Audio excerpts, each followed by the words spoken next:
good.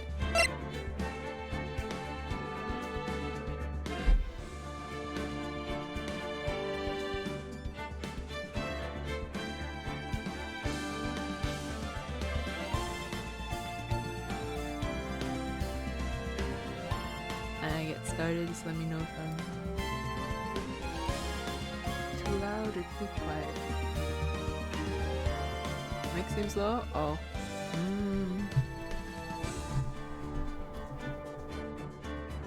Is that better? I don't know, I'm just talking louder. Too quiet?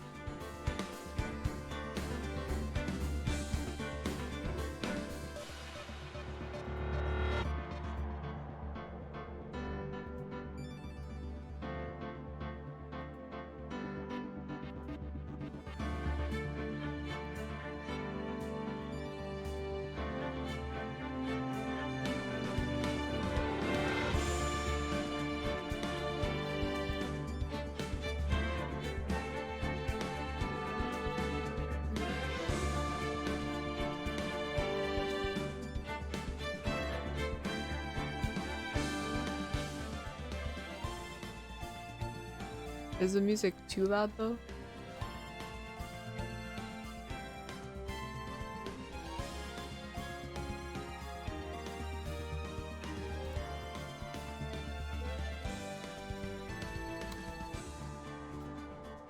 Okay, does that make me louder? If I keep talking like this, is it louder? I don't know, blah blah blah. I never have a sentence to say when I'm checking audio.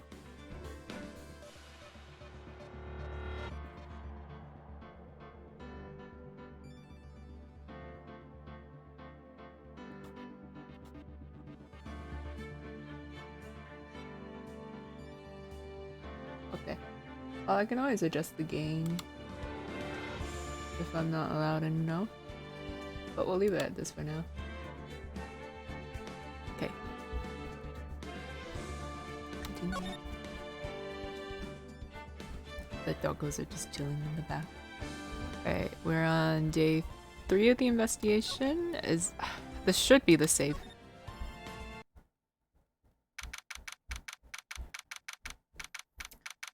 Okay, December 27th, 2:11 p.m. Wright & Co. Law Offices.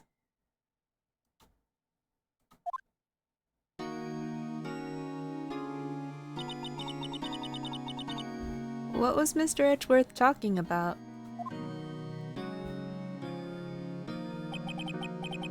A memory of a crime that I committed.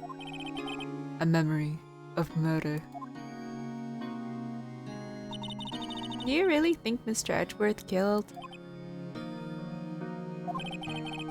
I don't believe it. Not Edgeworth. Some painful memory has been troubling him recently. But he'd never take someone's life. Never. Nick. Oh my god. I don't remember Larry's voice, goddammit. Yo, how's everyone doing? What do you think of my performance today? I had him swooning in the aisles, huh, Maya? Is it swooning? Me? Oh. Oh yes, I do remember feeling faint. Right on. Tell me the truth. It was like love at first sight, right?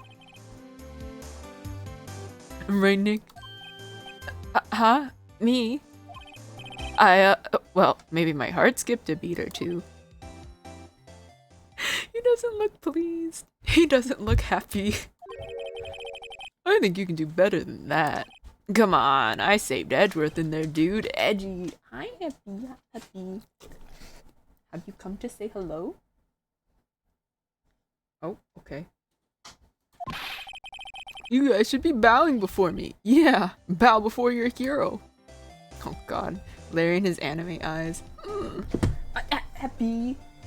Be careful, you just bumped your head on my desk.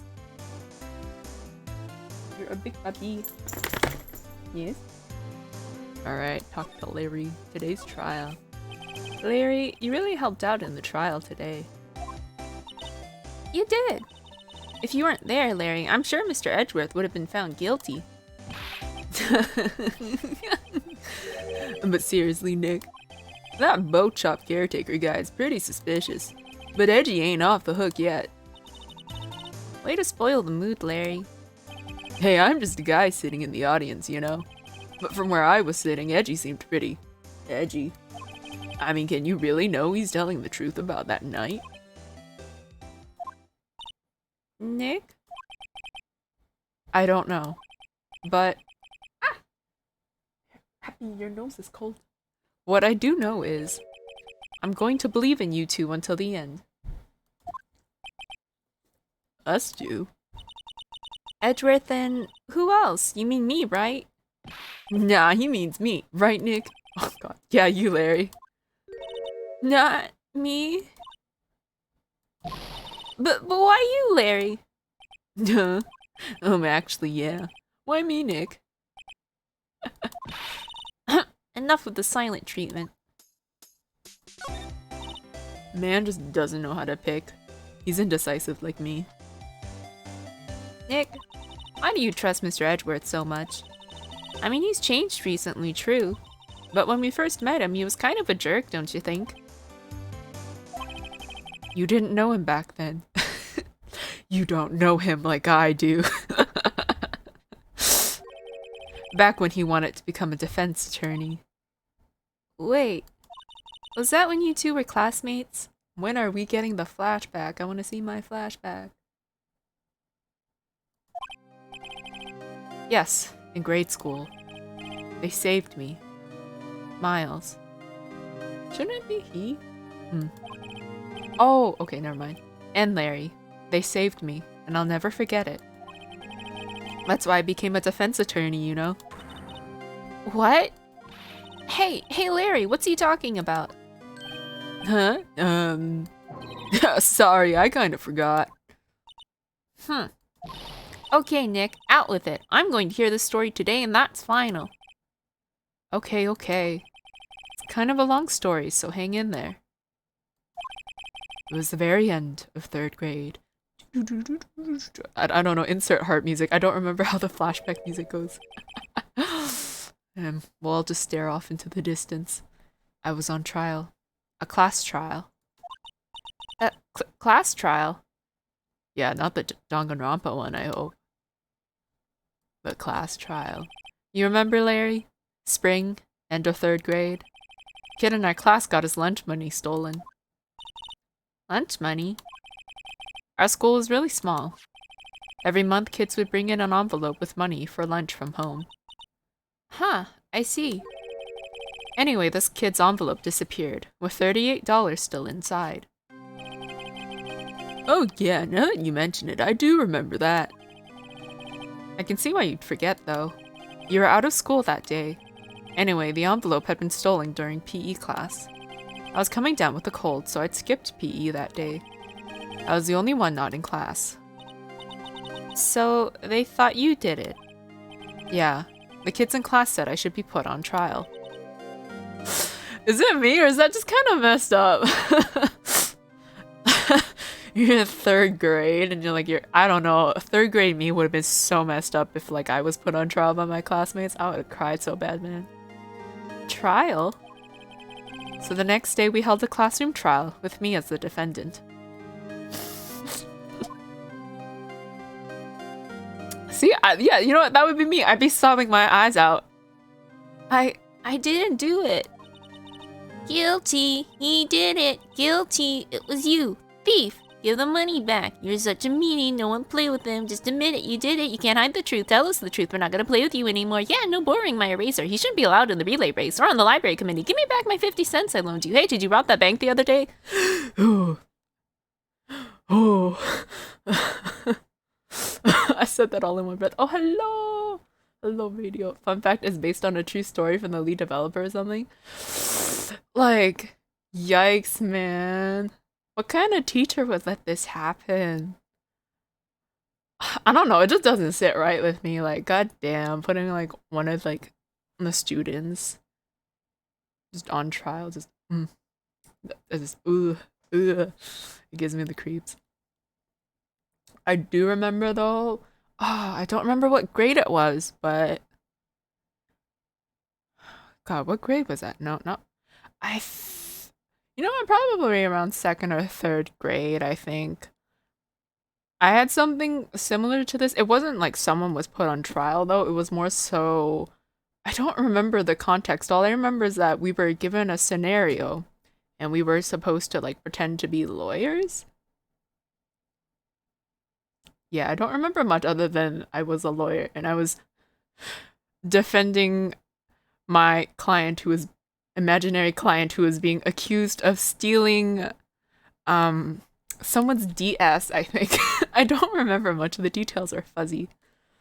All I remember is my approval seeking ass was like super happy because the teacher was like, "Oh my god, you did a good job. You should be a lawyer." And then I had a dream of being a lawyer that lasted like maybe like a month or two. And then I was like, you know what? Maybe I don't want to be a lawyer. A lawyer doesn't sound like fun. Oh, okay. This is the teacher. Now, Phoenix, you know you shouldn't steal people's money. It's not right. In the end, even the teacher thought I'd done it. What a bad teacher. Go over and apologize, Phoenix. As one of those, I don't know if you did it, but just apologize so that we can just get it over with and then I don't have to deal with this anymore. I didn't know what was happening. You know, I think part of the reason why like kid me wanted to be a lawyer is because I don't know, I had that sense of not like justice per se, but more like I guess it's more like a moral compass. I don't know, I just didn't like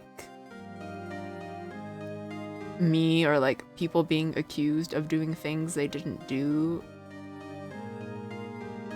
If that makes sense. Just, yeah, being accused of like things you didn't do, stuff like that. I was so sad. I couldn't stop crying. Can we take a second though to look at his shirt? What is that? Oh. Everyone was staring at me like I'd done it. I tried to apologize. I went to where the boy whose money had been stolen was sitting. Oh man, this doesn't go well, does it? That's when it happened. He shouldn't have to apologize. The only thing that belongs in a trial is evidence. Anything else has no place. You should all be ashamed, amateurs. My brain was like, how do you do a British accent in a small little voice? Miles. Oh, my boy looks so righteous here. It wasn't you who stole my money, was it? He's not gonna miss $38. When you were small, you wanted to be a lawyer, but only to save dolphins. That's so cute. See, you had a vision, you had a goal. Being a lawyer sounds like a lot of work though. I don't think I could survive law school. The closest thing I've gotten was watching Legally Blonde and that's it. I don't think I could do law school. Just so many terms. And like doing arguments. I have that problem where I don't even remember what I was gonna say, but yeah, I would be terrible at debating. I would be so bad at that. Like, I don't think I could be a lawyer because of that. I wouldn't remember what I'm saying, and then like my train of thought would just jump everywhere. No. Then you shouldn't apologize. Everyone's been shouting you did it, but no one has any proof. That is why, Your Honor, this boy is innocent. But Miles, it was your money that was stolen. Does this boy look like he's gonna miss $38? Let's be honest here. He's probably got more money than you do, teacher. Yeah, he did it. He's the one. We don't need proof. Make him say he's sorry. What? Oh, I'm guessing this is Larry. Why don't you all just shut up?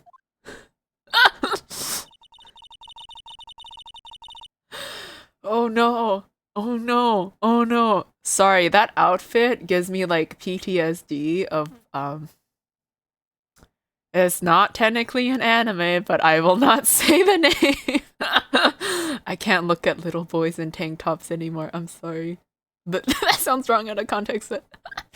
This is always how it is. Everybody ganging up and picking on one person. Just think how he feels. He said he didn't do it, so he didn't do it.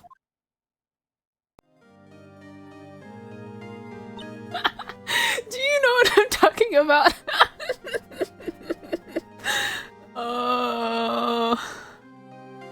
I can't believe they made 3 episodes of that. Anywho. Very well. I will replace the money myself. This class trial is over. I don't know. I think this is a terrible idea. Like, putting one student on trial is just... I think that would honestly scar me as a kid. Like, it's bad enough that people think you did something that you didn't do, but to be like literally in the middle of the classroom surrounded by people. Yeah, ugh, I get chills just thinking about it.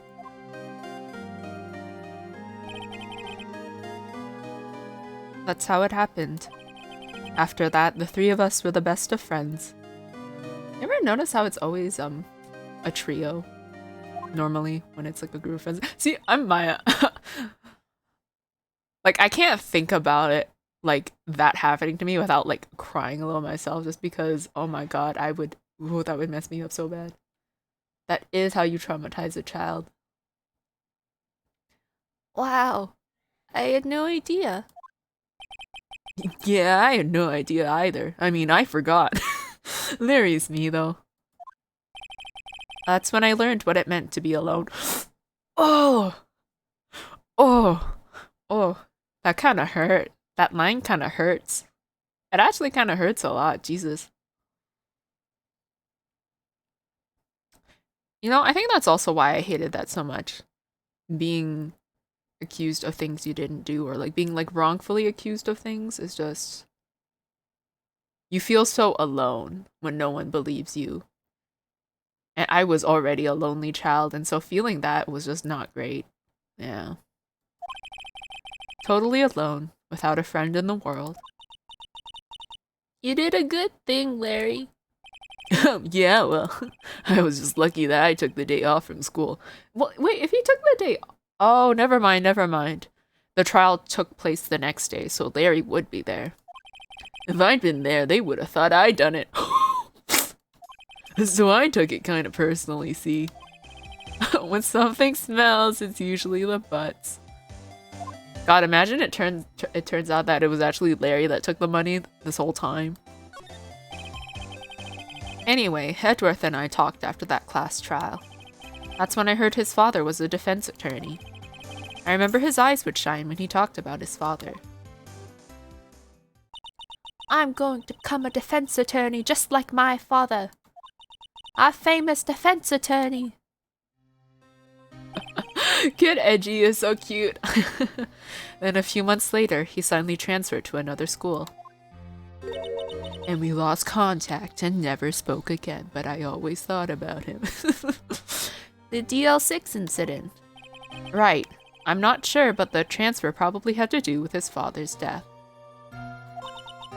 That's so sad. It was several years later when I heard Edgeworth's name again. There was an article about him in the newspaper. The headline was something like, "Dark Suspicions of a Demon Attorney."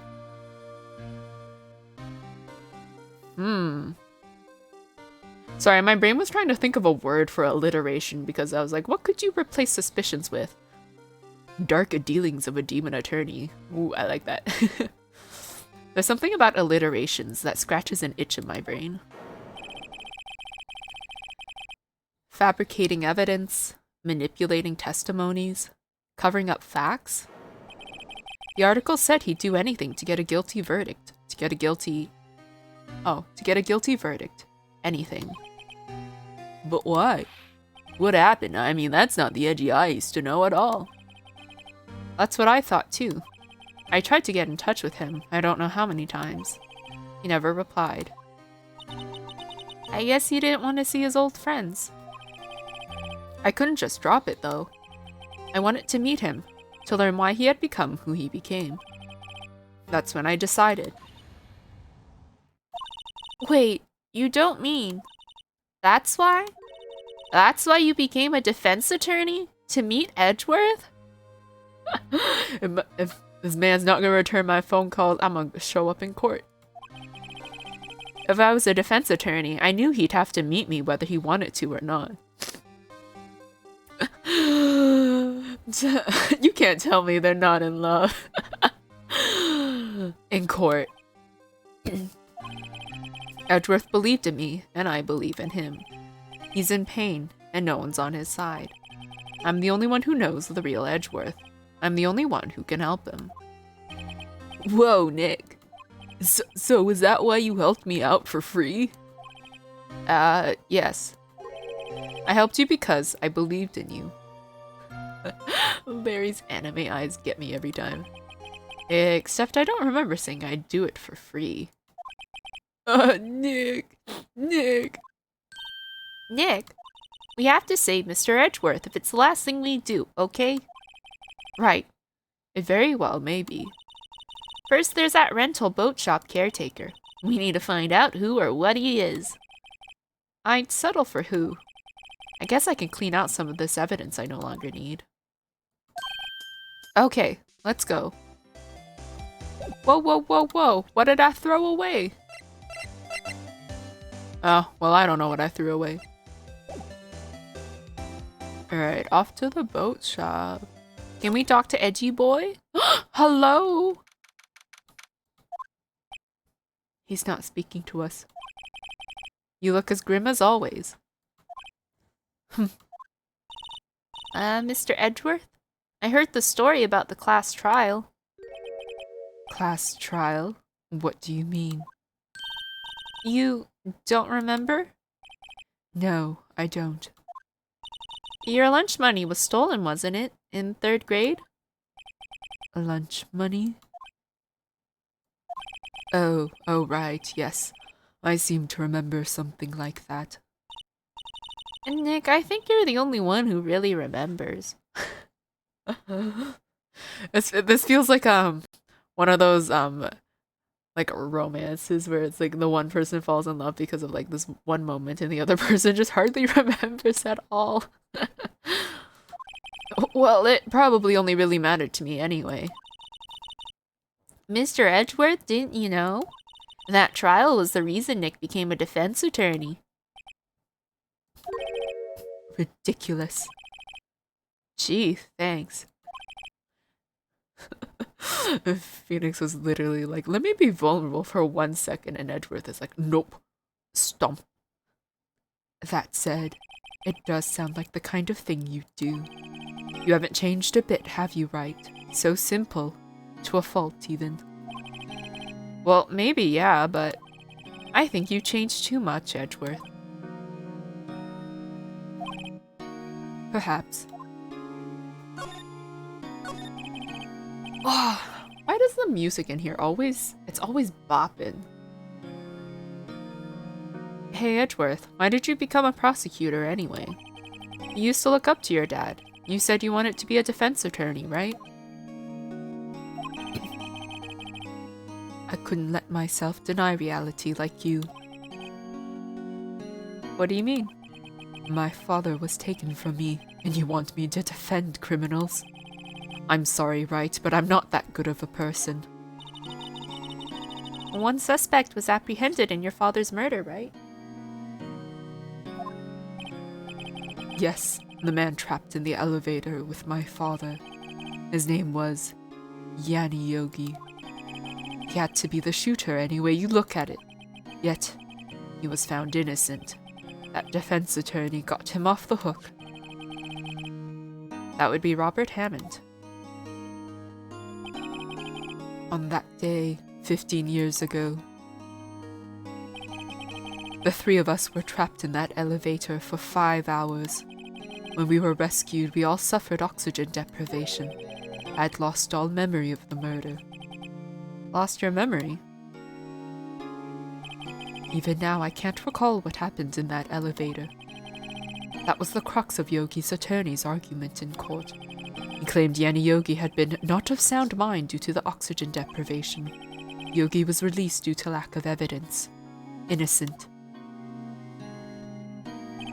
That's when I changed my mind. I started to hate defense attorneys.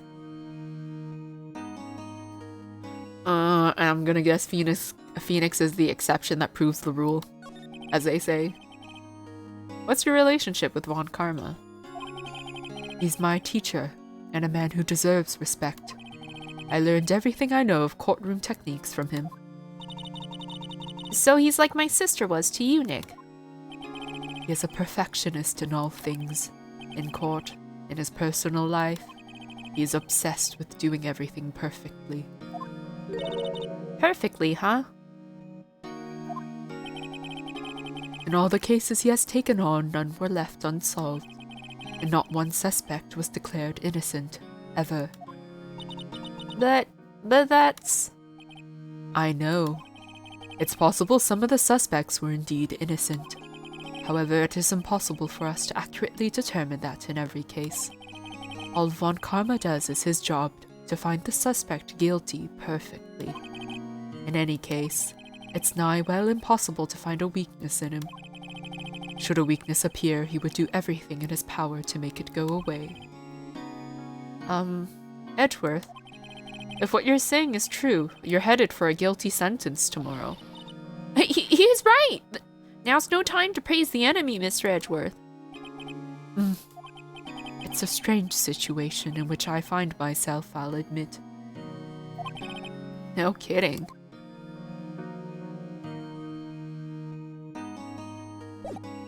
Alright. Well, if I show him something, what if I present this? Nick, no! That's a photo of his father. Don't show him that. You're right.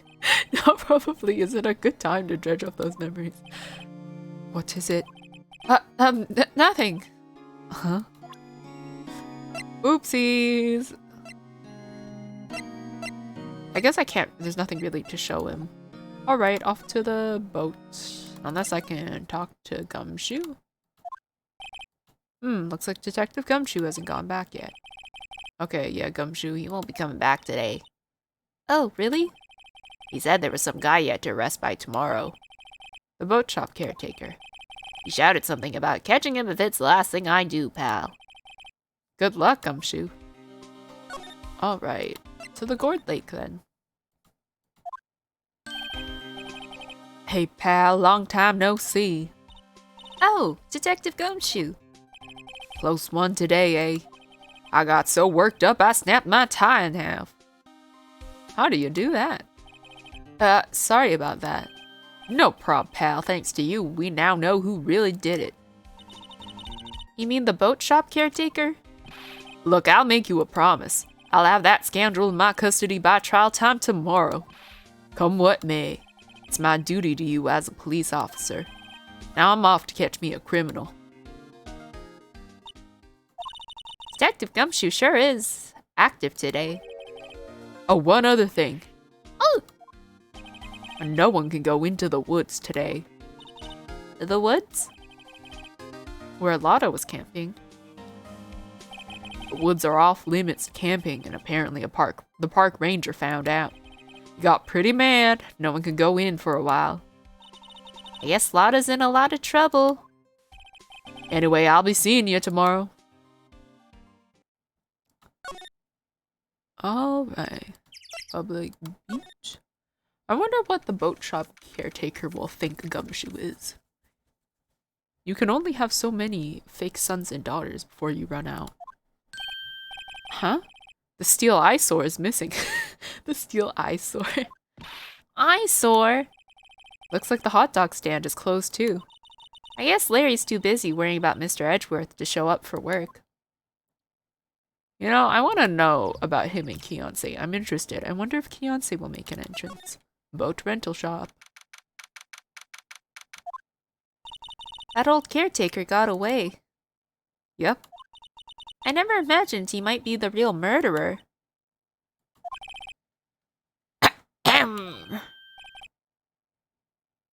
I'd know that clearing of the throat anywhere. Oh, it's him. Hello. What might you be doing here? Out for a walk, the days of my youth. Like the scent of fresh lemon, you see. Mr. Grossberg, this is no time for idle reminiscing. Mr. Edgeworth's trial ends tomorrow. Oh, that is true, yes. But from what I saw of today's trial, Edgeworth should be fine, right? Well, I'm not so sure about that. Oh, what do you mean by that? Well, I'm not sure. If you find anything out, come by my office at once. I may be able to offer you some assistance. Thanks. Bye. What do you think Mr. Grossberg was doing here anyway? Who knows? Alright, we can go into his shack. Is he not in here? Do we get to snoop? Can we eat his food? I don't know what fruit that is. Pears, maybe? They kind of look like onions a little bit. Nobody's home. Hello! Hello! Hey, it's Polly. I wonder where your owner's gone, Polly. Hello! Hello! I can't believe he'd run off and leave his poor ferret to fend for herself. Hello! Hello! I'm not gonna keep squawking. Happy's looking at me funny. Alright, well, we can go into the safe now. That reminds me, Nick. Polly here knows the number to the safe, right? Yeah, that's right. Polly, what's the number to the safe? 1228. Let's open it, Nick. Come on. I'm sure there isn't any money in there. Ah. But hey, he keeps it locked, right? So there must be something of value in there. I'm not so sure. Okay, Nick, let's see what's in there. Guess there might be a clue or two. The only thing in here is the letter. A letter? Ah, boring. There's no name or signature on this thing. It's handwritten in very precise, clear letters. Get your revenge on Miles Edgeworth. Edgeworth? Nick, why would Mr. Edgeworth's name be on here? How should I know? I'm going to read the whole thing. Get your revenge on Miles Edgeworth. It also says, this is your last chance. Now is the time to get revenge on the two men who ruined your life. The rest of the letter goes on to describe the murder plot in detail. How to kill Robert Hammond and frame Edgeworth. Calling Edgeworth out to the lake. Getting on the boat. Firing twice. This is exactly what I figured out today in court. It's all here, in perfect detail. What do you think it means, Nick? I don't know, but it looks like these are instructions for that caretaker. When he killed Robert Hammond, he called out Edgeworth. He was following instructions. But who could have written that letter? And what does it mean to get revenge on Miles Edgeworth? Look, I don't know, okay? But one thing's for certain.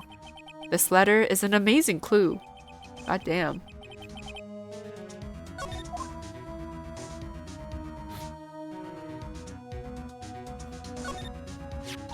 Maybe I should take care of Polly, Nick. You probably shouldn't just kidnap her. The police know about her anyway. I'm sure they'll do something. Well, okay. Sorry, Polly. He says I can't take you. Great, now the bird's going to hate me. Polly just sees us later and she just shits on me.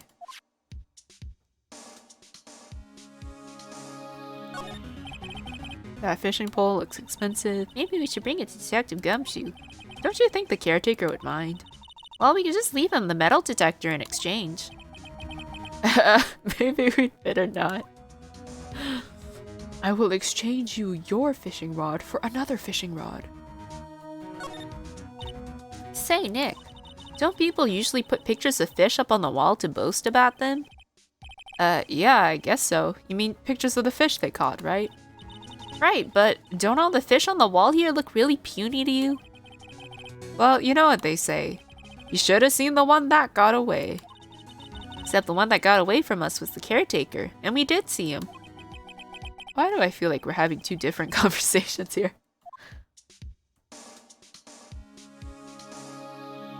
Okay, I don't think there's anything to look at here.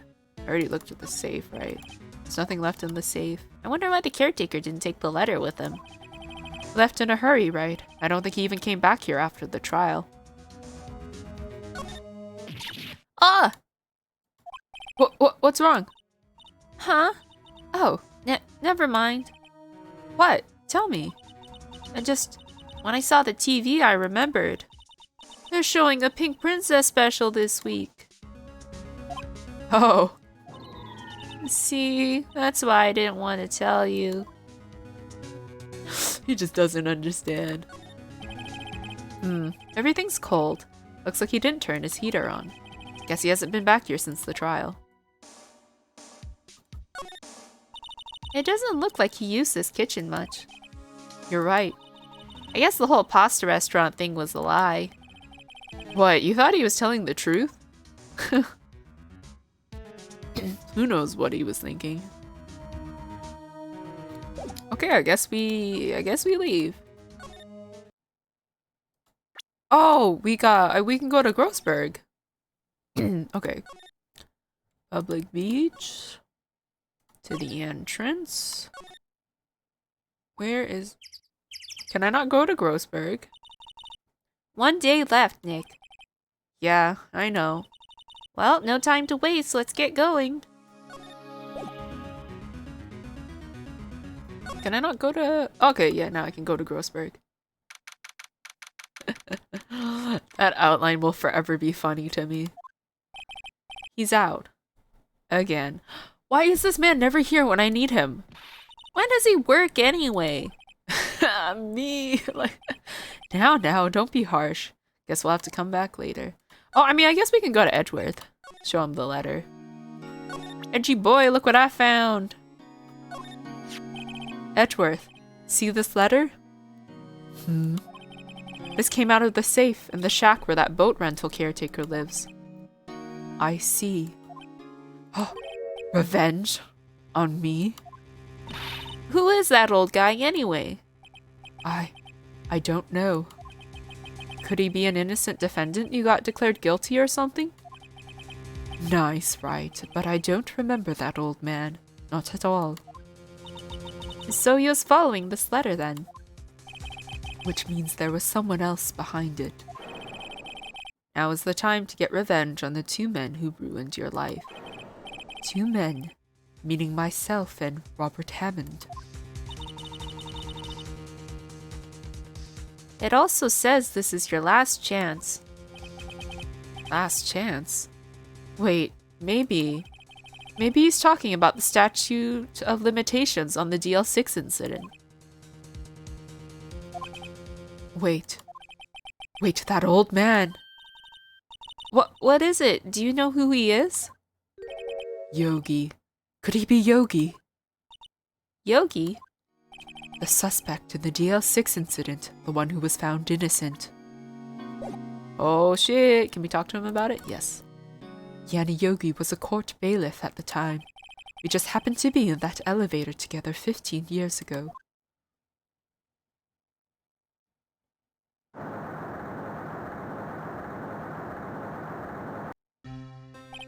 The quake was incredibly strong. Before I knew it, everything was dark. We were there for so long it felt like forever. The air thinned and the darkness closed in on us in that little box. We became unsettled. Help, I can't breathe. Quiet, I said quiet. You're not making this any easier. I want to get out. Help, get us out. Don't shout, you'll just use up more oxygen.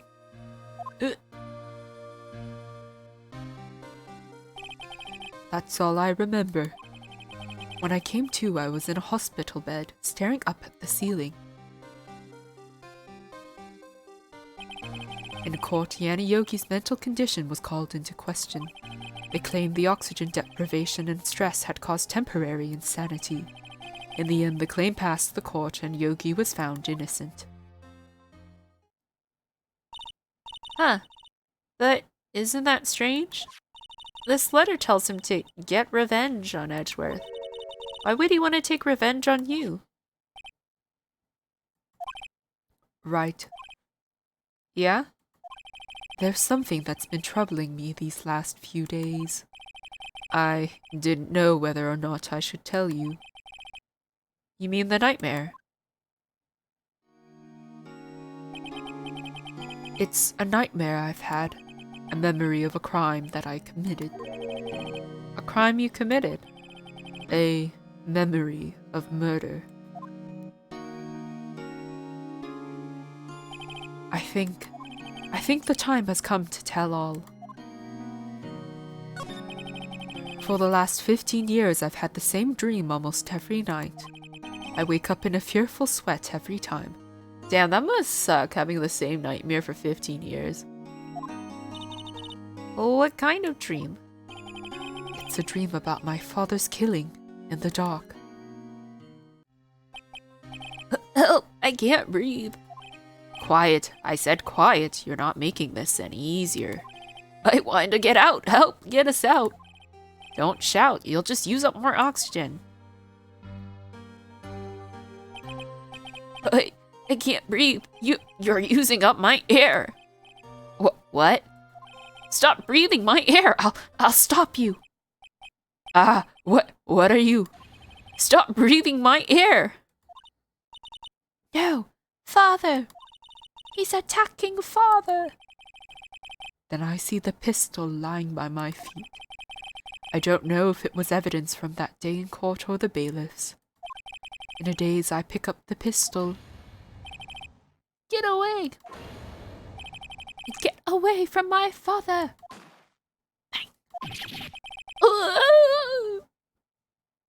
I don't know who said that. And with that scream, I wake. It's a bone-chilling scream. A scream that has rung in my ears for the past 15 years. Are you sure that's not tinnitus? That's just a dream, right? Right? That thought is the only thing that has kept me sane for the last 15 years. But what if I'm wrong? What if it's real? They say that sometimes people shut out memories in self-defense. Maybe it was I who killed my father. What? If you think about it that way, this letter makes sense. Get your revenge on Miles Edgeworth. Think about it, Yogi was really innocent. That's why he wanted revenge against me. Wait, Edgeworth, you mean... It was me. I was the true criminal of DL6. I shot my father. This is bad. What are we going to do, Nick? What can we do? I don't know. I don't think there is anything we can do, like it or not. If there's someone else who knows a lot about the DL6 incident, maybe... Oh, there is, Nick. There is someone else who knows about DL6. Yeah, he wasn't there the fucking last time we went. Is he there now?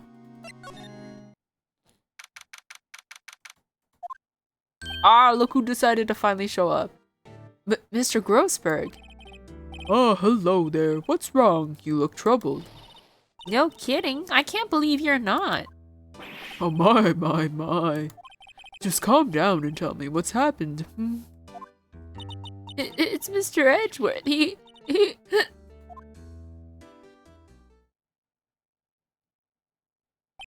I see. So Edgeworth dreamt he shot his own father. It's only a dream. Only a dream. I wonder. What? If that's the case, then why do you two look so troubled? Well... Also consider this. Yogi quite certainly holds a deep grudge against Miles Edgeworth. So deep he'd want to frame him for murder. This leads me to surmise. that Mr. Edgeworth's dream was not a dream, it was real, as you imagined. Miles Edgeworth threw the pistol to save his father. The pistol fired and the deed was done. No! I don't believe it. Yogi was suspected of murder and his career as a bailiff was irrevocably wrecked. Thus, he sought revenge on Miles Edgeworth. This was his last chance, of course, with the statute of limitation so close. Is there anything else I can talk? Oh, Gregory Edgeworth. What do you know about Edgeworth's father? He was a defense attorney without peer. Sounds trite, but it's true. Well, he may have had one peer now that I think about it. Your mentor, Mia Fey. My sister? Gregory Edgeworth was very disapproving of Mr. Von Karma's techniques. That's no surprise. Von Karma is an extreme man. Forged testimonies and evidence are nothing to him. The result? He has a perfect win record. To beat him, Gregory Edgeworth tried to call attention to his methods. And? He lost, and died in despair, as it were. I see. The spirit medium. When Gregory Edgeworth was killed, the police called on a spirit medium. That was your mother, Misty Fey.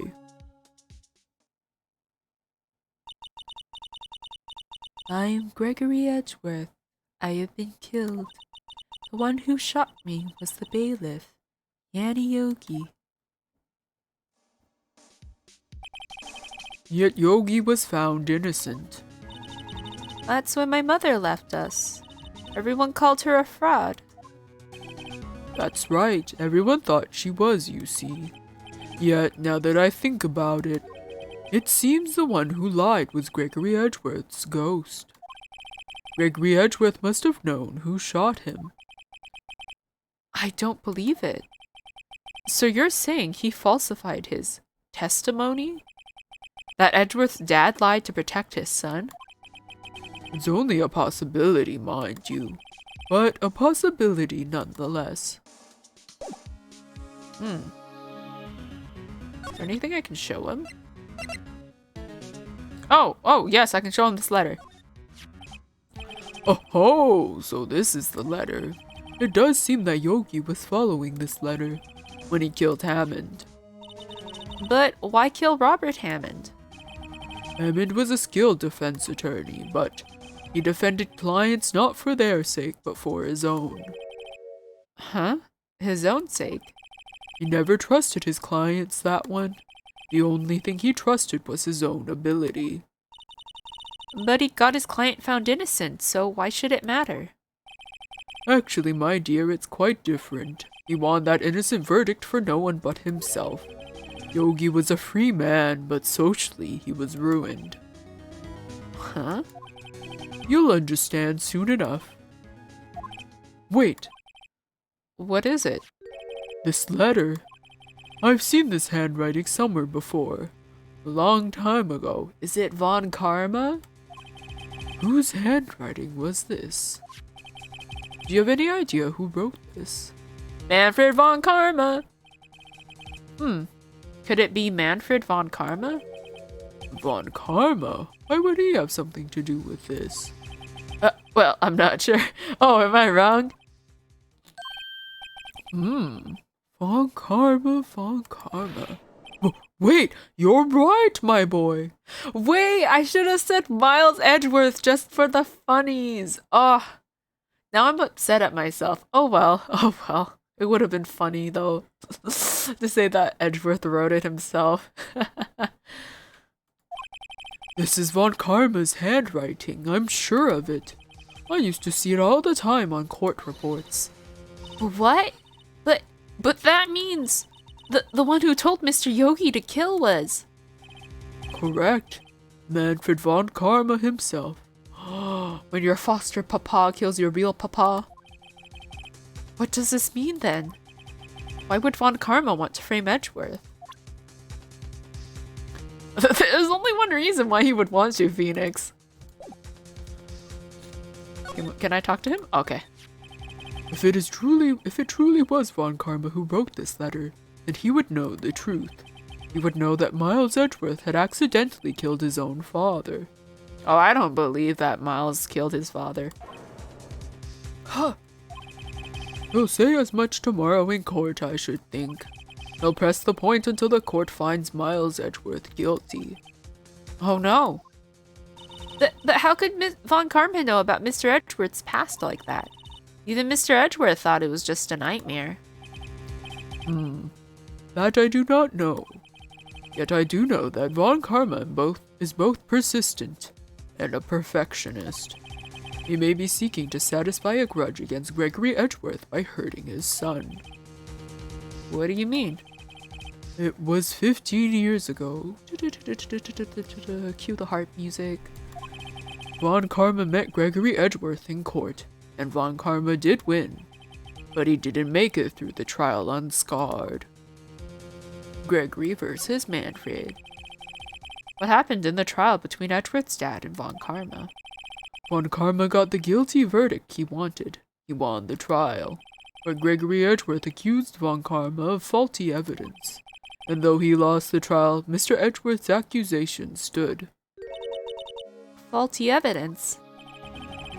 It was the only penalty Von Karma has ever received in his career as a prosecutor. Gregory Edgeworth dealt a blow to his perfect trial record. Wow. It must have been quite a shock for Von Karma. He took a vacation for several months after that, you see. He went and took a sabbatical. A vacation? Yes, an unusual event for the man. That was the first and the last vacation he's taken in his many years of prosecuting. Oh, really? He doesn't take vacations? Like, go to the sea or to the mountains? Don't tell me he's never been to Europe. You have strange ideas about vacations, Maya. In any case, that was the only time he took a vacation from work. I believe the penalty upset him quite a lot. I mean, honestly, I would be upset too if I had this perfect record and then there's this one teeny tiny blemish. Odd. If he wanted to keep a perfect record so badly, why would he take such a long vacation? Oh, that's true. That's true. What do we do, Nick? Von Karma's going to bring up DL6, you can bet on it. What if Mr. Edgeworth pleads guilty to DL6? I won't let him. Yes, Mr. Wright. I hate to say this, but even accidental murder is murder, you know. I know that. I just believe in Edgeworth's innocence. I can't believe he'd kill someone. But Nick, Mr. Edgeworth admits it himself. His father must have lied to protect him from beyond the grave. I don't care. I know he's not guilty. Mr. Wright, if you say so, I suppose I could go check again. The police files might hold something of interest. Mr. Grossberg, thank you. I can't promise anything. In fact, I think the chances of finding something are slim. I understand. The police materials. Do I go to the police station next, or I guess I can go talk to Edgeworth? No? I don't have anything to show either of them, I don't think so. Criminal Affairs Department?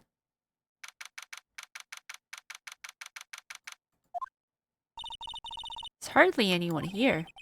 Everyone must be out looking for the old guy, Yogi. Ah, it's you. I don't think Gumshoe will be coming back today. He's staying out late looking for someone. Sounds like Detective Gumshoe's pounding the pavement for real.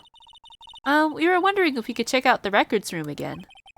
Well, now I can't have just anyone wandering around in there. But I guess Mr. Von Karma is in there now anyway. You can go in as long as he's there. Von Karma? Yes, he's just arrived actually. Von Karma's in the records room. Nick, let's hurry.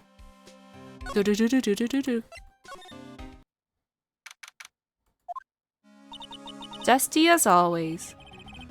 You were only here just yesterday. I'm sure they just haven't had time to clean. What's wrong, Nick? Nothing. I was just noticing that he isn't here. Von Karma. Oh. Well, this is open. Huh? One of the drawers here is open. Oh my god, what if all the DL6 files are gone? Someone must have been looking in it recently. The label says, Unsolved Cases, Evidence. Unsolved Cases. Nick! The file for DL6, it's completely empty. What? What are you doing in here? Ah! Von Karma. You!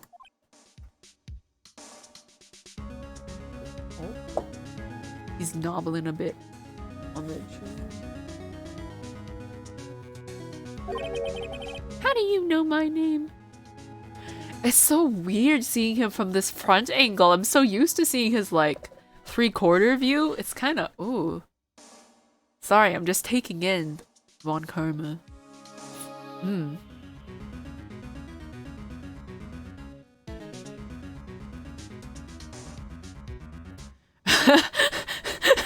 He's like an eagle, majestic on the side, but weird from the front. Why are you so right?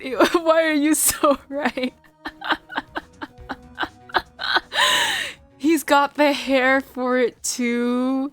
His hair totally looks like an eagle. He is also staring into my soul.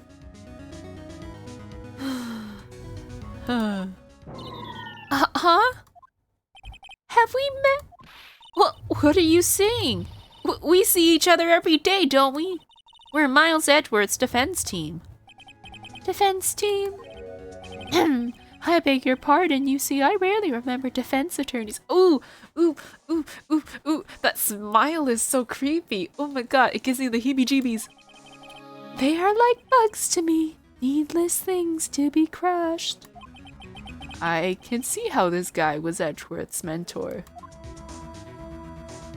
You know, if my theory is right and he killed Edgeworth's dad, that's kind of fucked up, ain't it?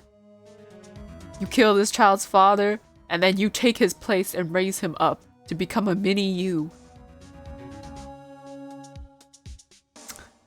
Villain origin story right there. Mr. Edgeworth is your student, right? A romanticist who still can't shed that veneer of amateurism. Just like his father. Always second rate. Oh my god, you took him in and you raised him and you didn't even love him. Mr. Von Karma, you had an axe to grind with Mr. Gregory Edgeworth, didn't you? Me, a grudge against a mere defense attorney. Why? Because he dealt a blow to your otherwise perfect trial record.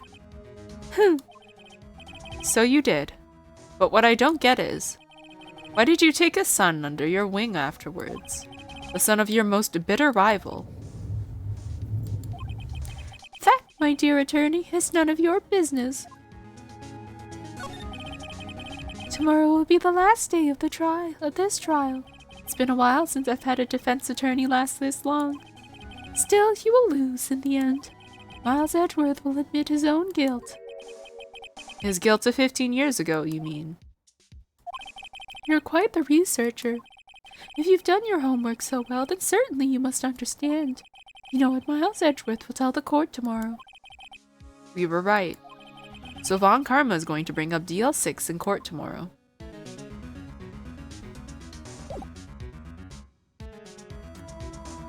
I mean, I don't want to show him the letter because it's like an ace up my sleeve, but like... Huzzah, take this photograph! Fool! You think I, a prosecutor, would give you a defense attorney information? Ah! Creep. Okay, well I don't know what I'm supposed to do. Am I supposed to just show him the letter? Here is my attorney's badge. Look at me. I'm an attorney.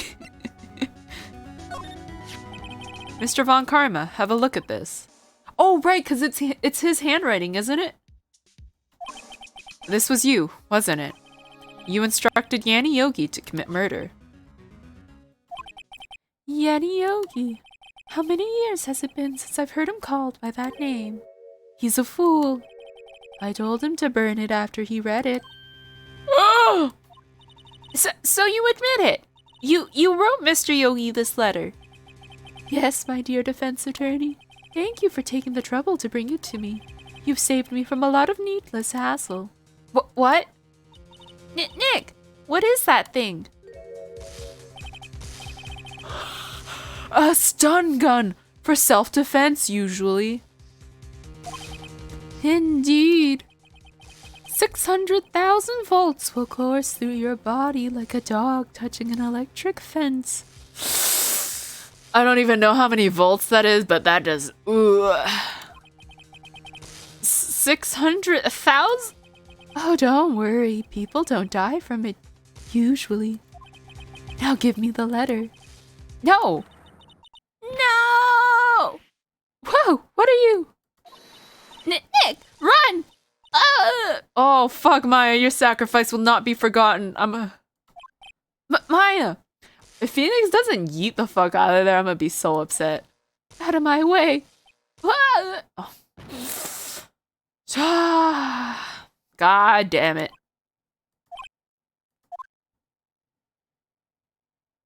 Hello!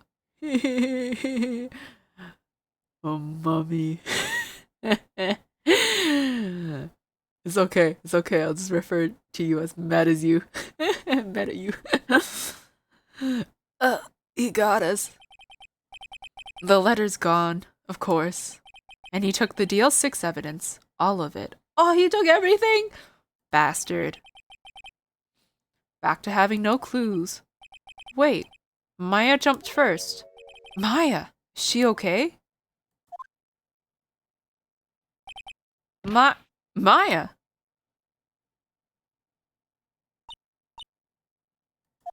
Maya, open your eyes. Damn, girl is conked out. Maya. I mean, she did have 600,000 volts course through her body. The letter, did he take it? Huh? Oh, yeah. Are you okay? I couldn't stop him. I jumped as fast as I could, but one shot from that thing knocked me out cold. I'm useless. I'm no good as a lawyer or a medium. I can't even call my sister. Not even now, when we need her the most. I wish I hadn't woken up at all.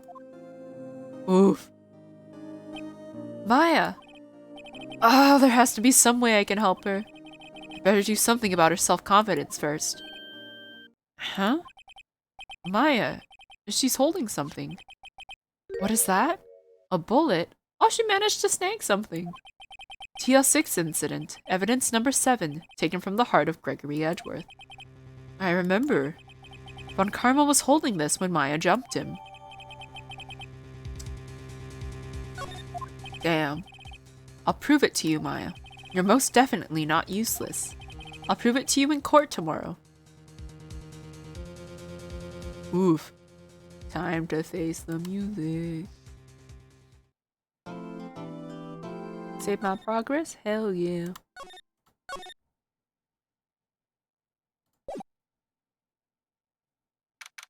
Alright, December 28th.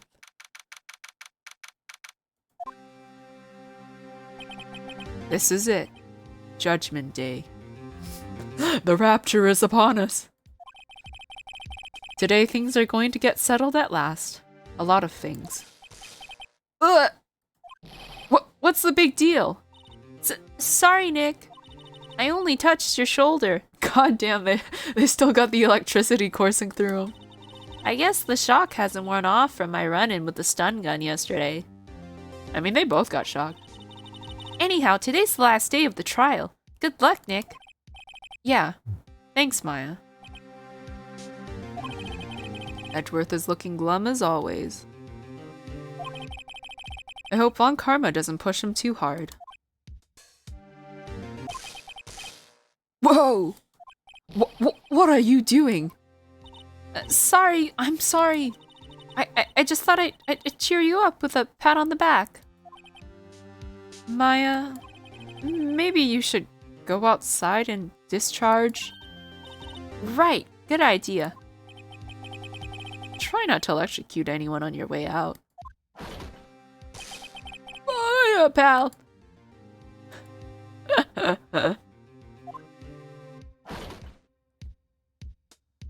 Oh, well, that was Gumshoe.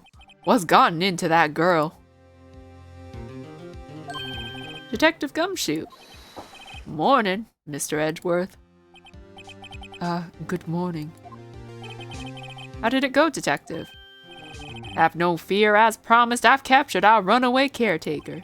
I just brought him in. Took all night, pal. Thanks, Detective Gumshoe. You must be tired. Actually, after that shock I got on the way in, I feel pretty good. Man is buzzing. Yogi says he's forgotten his own name, but that has to be a lie. Why would he want revenge on Edgeworth if he couldn't remember his past? He does remember, and I'm going to prove it.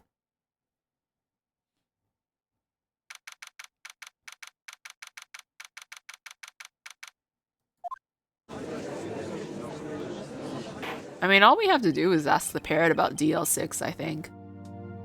Court is now in session for the trial of Miles Edgeworth. The defense is ready, Your Honor. Oh, he's gonna say something today. The prosecution is ready. See, even he's surprised. Right, very well. We have reached the final day of our proceedings in this trial. I ask that the prosecution submit decisive evidence. Understood. Come on, don't be awed into silence by every little thing he says. Is this his tactic? Not speak for like 2 trials and then on the 3rd one he speaks so that the judge is awed every time? Very well, Mr. Von Karma, your opening statement. Right. Thanks to Detective Gumshoe's efforts, the boat rental shop caretaker has been arrested. In yesterday's trial, the defense asserted that the caretaker was the murderer. However, the caretaker has yet to confirm this. I would like to ask the defense to cross-examine him as much as necessary. Very well. Please bring the witness into the courtroom.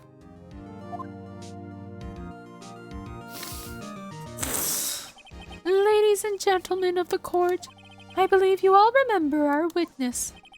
He lives in the boat rental shop on the lake from where he witnessed the incident. In addition, he has currently lost his memory of his name and identity. Witness? Why did you run away yesterday? The witness was not running away, as he will now testify. I see. Very well, please begin your testimony.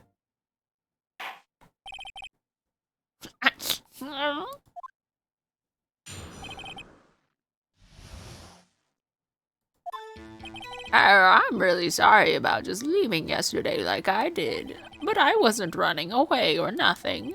I went to buy some food for Polly, see? I figured I got nothing to do with this incident anyhow.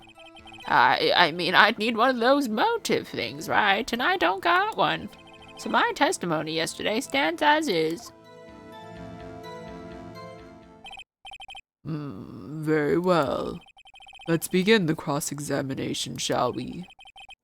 He has to know his name. Yanni Yogi. You're Yanni Yogi, and I'm going to prove it.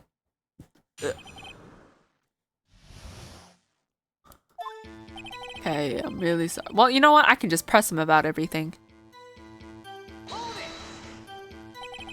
I'd call what you did running away and not just leaving. You heard Larry's testimony and realized you were in danger. Now, Mr. Wright, there's no need to rush to conclusions. As I said, the witness was not running away. Listen to the testimony. Sure seems relaxed. In fact, they both do. Von Karma and Yanni Yogi. But I wasn't running away or nothing. I went to buy some food for Polly. Food? Well, Polly's a bit of a gourmand, you see. She only eats these high-quality bird pellets from France. They only have them in the big pet shop downtown. But you weren't arrested until this morning. Why didn't you go back to the caretaker shack? Oh, well. I kind of got lost, you see. The witness has trouble remembering things sometimes. When the police apprehended him, he was on his way back to the shack. Yeah, right. Nice try, Von Karma. No one's going to believe that. I see. So he was lost. Please, Your Honor, come to your senses. Figured I got nothing to do with this incident anyhow. You've lost much of your memory, is that correct? Yep, seems like it. Then how could you know that you didn't have anything to do with this incident? Or maybe you're lying about not having your memory, You know exactly who you are.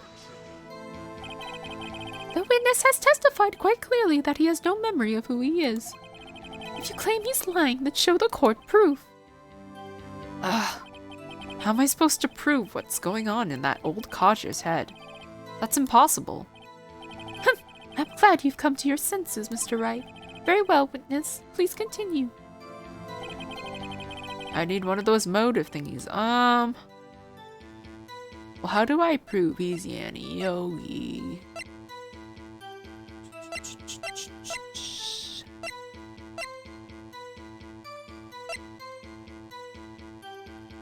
I'll just keep pressing.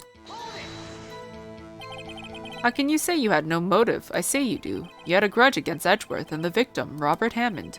That's why you took revenge on them, right? Please don't make me repeat myself, Mr. Wright. This witness has no memory of anything beyond several years ago. He can't hold a grudge. It's impossible. I have to prove he's lying about his memory, otherwise it's going to be the same thing over and over until the trial ends. Might I say something, Mr. Wright? Yes. Yes, Your Honor? You've been saying the same thing now over and over. You've been calling the witness's memory of the past or lack thereof into question. But does this really have anything to do with the current case? Of course, Your Honor. The witness has said he has nothing to do with this case and no motive. Both of these statements are lies. Order! Order! Mr. Wright, this is a serious there is a serious problem with your claim. Or are you saying you know who this witness is? Of course, Your Honor. Oh, now this is interesting. Had a little Mario moment there. Wahoo! I would like to know myself. So, who is he? Don't play dumb, Von Karma. Mr. Wright, please tell us this witness's name. His name is Yanni Yogi. His name is Gregory Edgeworth Robert Hammond. He's a dead man. Oh, wow, moment. You know, I've started doing the Mario Wahoo thing unironically. Except instead of Wahoo, I exchange it with Yahoo. It's mostly a thing when I'm playing in video games where I ride a mount. Yahoo!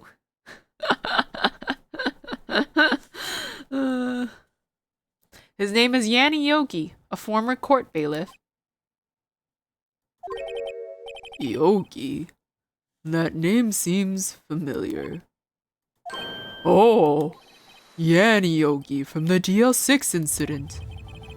It figures the judge would have heard of it. It was such a famous case. But what does this mean? Your Honor, if this man is Mr. Yogi, then he has a clear motive.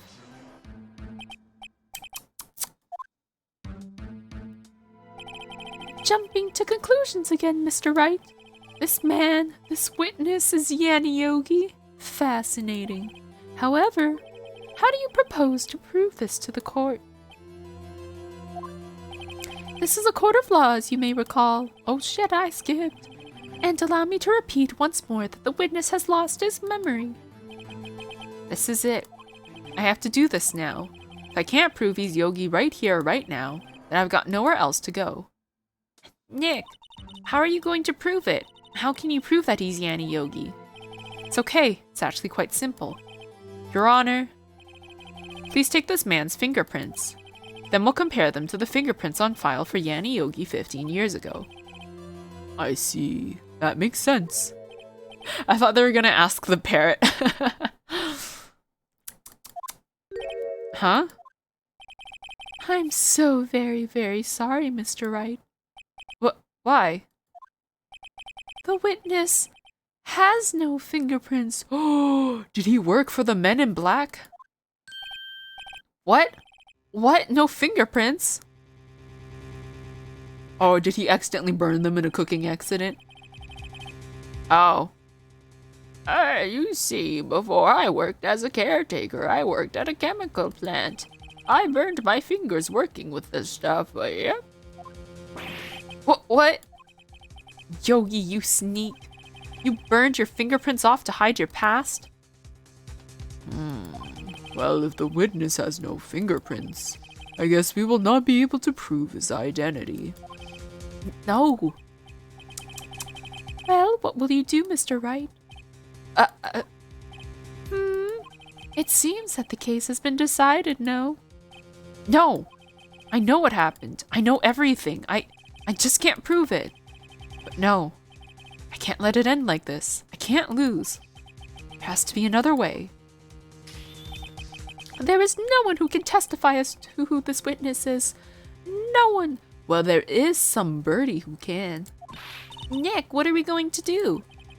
I didn't even consider that he might have erased his fingerprints. What do I do? Well, Mr. Wright, perhaps you'd like to cross-examine his parrot for a little comic relief, Yeah, very funny. You're a sore winner, Von Karma. Wait a second.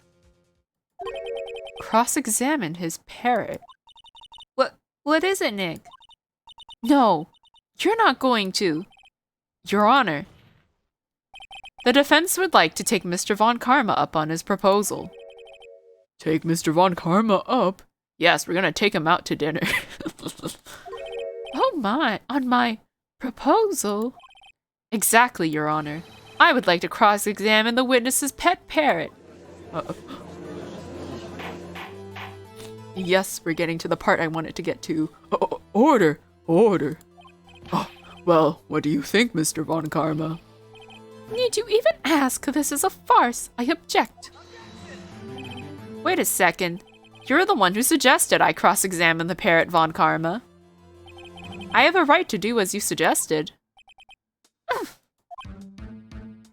Well, if you're so desperate, then please, be my guest. Of course, should you go through with this, and nothing comes of it, then I hope you're ready for the consequences. Nick, this is crazy. Well, still want to go through with your little game? Yup. Let the parrot take the stand. I will cross-examine her, Your Honor. This is the most ridiculous thing I have ever heard. Von Karma's rigged every person's testimony, every piece of evidence, except the parrot. She's my last chance. At least, I think so. Bailiff, bring in the parrot. Oh my god! Get ready to hear like an hour of me speaking in a parrot voice. That's quite a bird. You know, at one point, I had a fascination with birds where I wanted a pet bird of my own. Well, first it was like rodents and then I moved on to birds. But I don't know. They're also quite a bit of work. Especially if you get one of the bigger ones like parrots. I know they can live for very long. Also, supposedly they destroy their toys very quickly. And so you have to like keep replacing them. So yeah, I don't know. I don't even know where I would keep a parrot. There is no room for a parrot here. Please, tell us your name. Name! Oh, she's so stinking cute though. Look at her. The witness is ignoring me. He sounds so upset. It must hurt to be ignored by a bird. Very well, witness. Who is your owner? Please testify for us.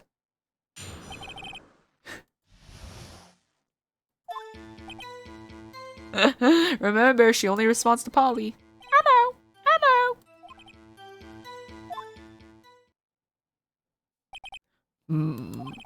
Certainly the most concise testimony we've had so far. Very well, begin your cross-examination. Right. What are you going to do, Nick? I don't know. What do we do, Maya? Well,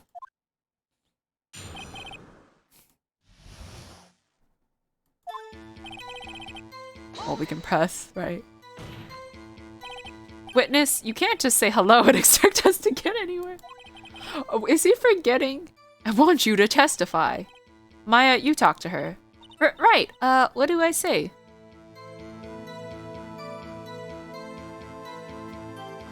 Maybe what's your name? Maybe I should get her to say her name. Polly, what's your name? Polly.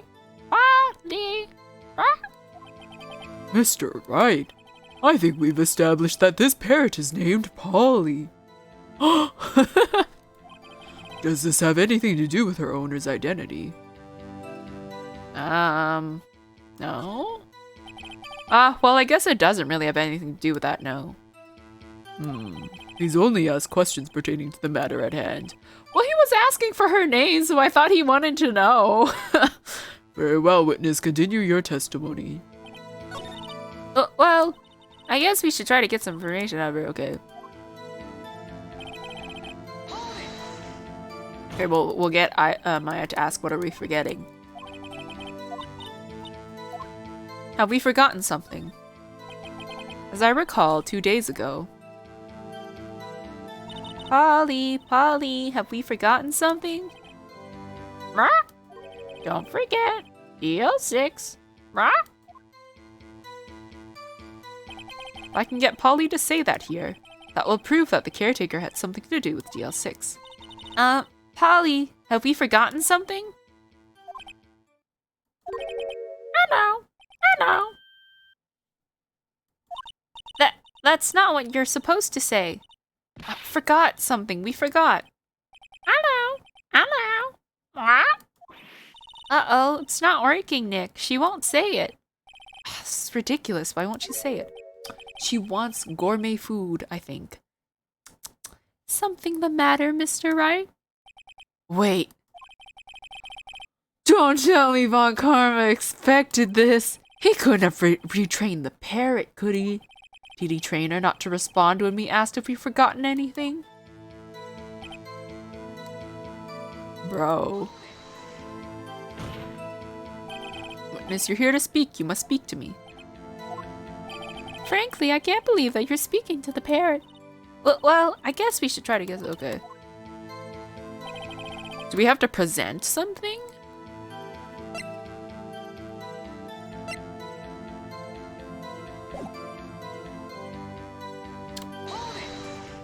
Well, I guess what happens if we ask what's the number to the safe?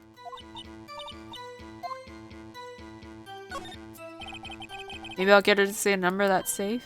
Huh? The safe? Why? Oh, let's just try to get her to say anything, okay? Polly, what was the number to the safe in the shack? 1228 1228. My, what a reckless parrot. Well, Mr. Wright, you're okay. No, it doesn't.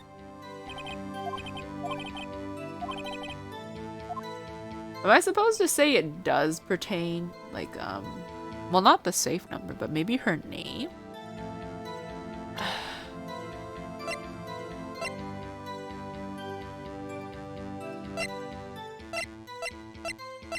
Am I supposed to show the parrot something? I will save just in case I lose some reputation.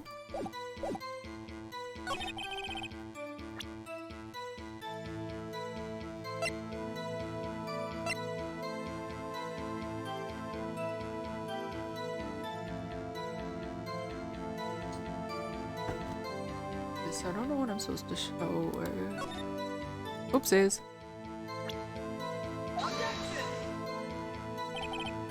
Your Honor, what do you think about the witness's statement?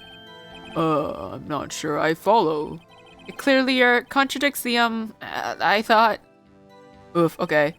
You don't sound very convinced, Mr. Wright. Objection overruled. Okay, so I can't show anything to the parrot. I don't think that won me any points with the judge. So it has to be something... Okay, so I guess it has to be the Polly thing. Oh, that's all I can try for now. What's your name? Okay. Of course. Yes, it does. Ha! Fascinating. You claim that the parrot's name will prove her owner's identity. Then show us this proof. Nick, don't you think you're taking the bluffing a little too far? Listen, we're not here to answer the question of who is the caretaker. We're here to prove that he is Yanni Yogi. All we have to do is tie the name Polly to Yogi.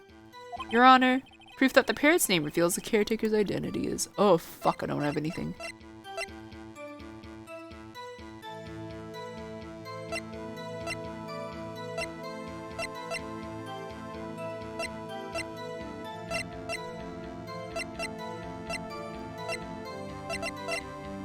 I don't have anything. Oh.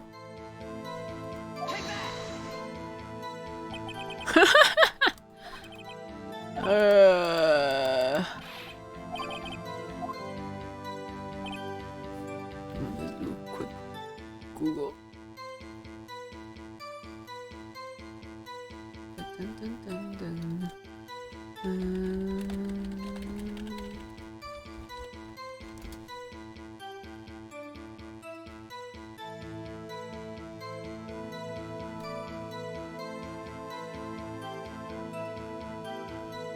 Oh!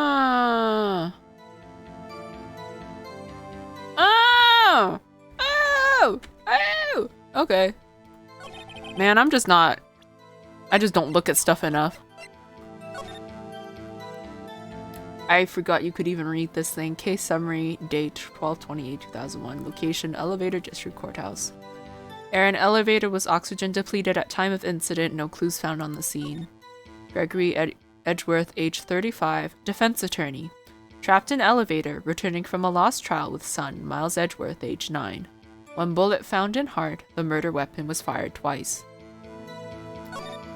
Suspect data, Yanni Yogi, age 37. Court bailiff, trapped in elevator, with the Edgeworths.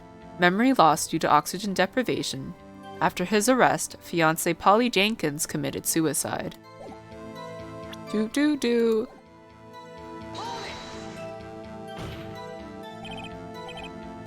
Okay. What is your name? Yes, it does have a connection. And we do have evidence.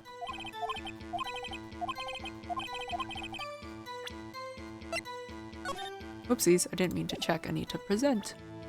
Present. The DL6 case file. That's quite a large file you have there.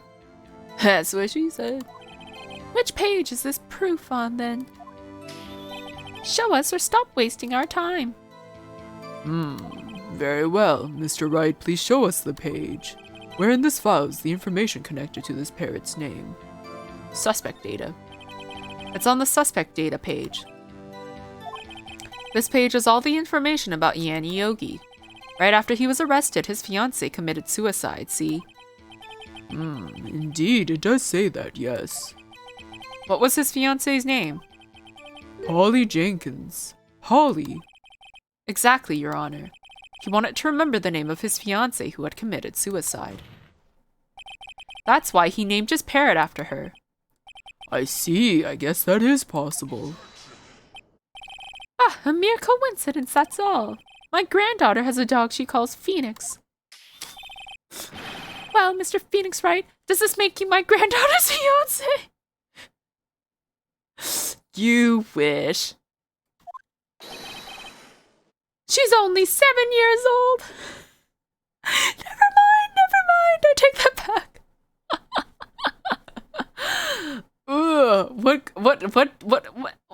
What argument is this? Indeed. It's like comparing apples to oranges. What is this?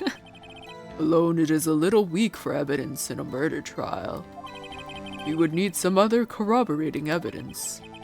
Where am I going to find that? Nick, we're getting closer.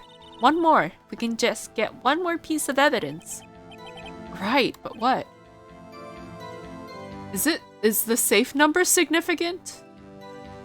December 28! 1228! Oh my god, I'm a fucking genius. Very well, witness, you may continue. Oh my god. Alright, what is it that says the date? I mean, it's probably the case file again. Oh! I pressed the wrong button! I pressed the wrong button! I pressed the wrong button! Fuck me. Oh, okay. This is what I get for not playing with a keyboard. Okay, you know what? Let me just press first. And then we'll ask about the safe number. What's the safe number? And then it's 1228, December 28th. Actually, it does. How ridiculous! How can the number to a safe tell us who the caretaker is? Show us your proof. What could possibly link this number to the caretaker's identity? It should still be this. I need to check it. Yeah, case summary. It's on the case summary. Okay. The DL6 case file. What is this obsession you have with that case? Mr. Wright, where in this file is something relating to that safe number? The case summary. It's on the case summary page. The case summary? Specifically, the date on which the DL6 incident occurred. The date of the incident, December 28th. Why, that's today's date, 15 years ago. And the number on that safe is 1228. Ah! Use the date of the DL6 incident as the number for his safe, Your Honor. That's how important that date was to him. I see. It certainly is an interesting coincidence. People often do set their secret numbers to dates. Ah! This is not tangible proof. I set my ATM card's number to 0001 because I'm number 1. Well, thank you. Now I can commit credit fraud. That's not something you should be admitting. This has nothing to do with the date. Nothing. That's enough. Credit fraud with the besties. Yeah, shopping trips on Von Karma, guys. Let's go. I think we've reached a conclusion here. This is a mere coincidence, that's all. True, that is a possibility. However, 2 coincidences at the same time seems more like a pattern to me. What are you saying? Summon the caretaker of the boat shop. Immediately. Witness, tell us your name. Wait, this witness, he doesn't remember. No, it's okay.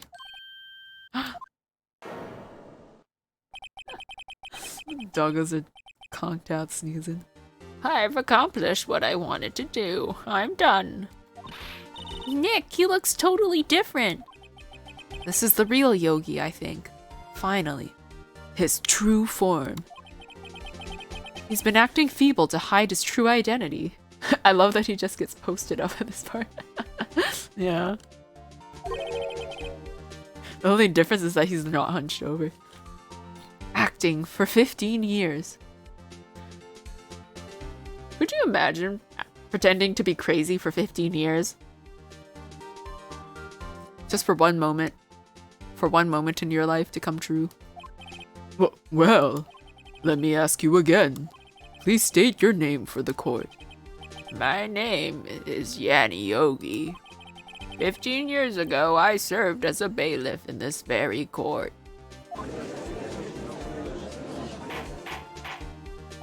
Order, order. Yanni Yogi. So it was you who killed Robert Hammond and tried to frame Miles Edgeworth for his death. Yes, it was me. I did it.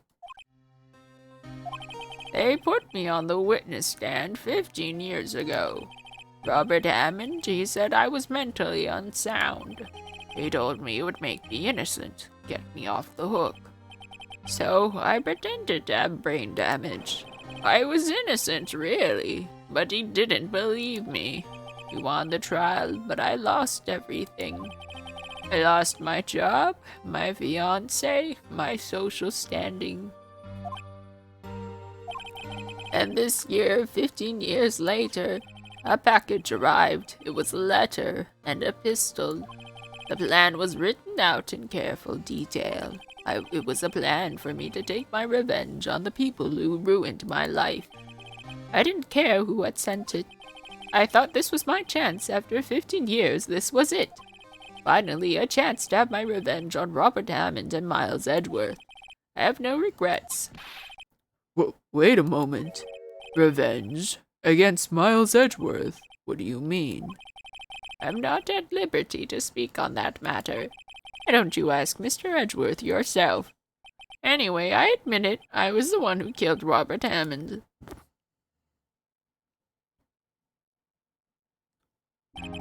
Von Karma, where's Mr. Yogi? Under arrest, Your Honor. I saw no room for error in his confession. Then the defendant, Miles Edgeworth, is Innocent. In this case, at least. Very well. Will the defendant please take the stand? Oh my god!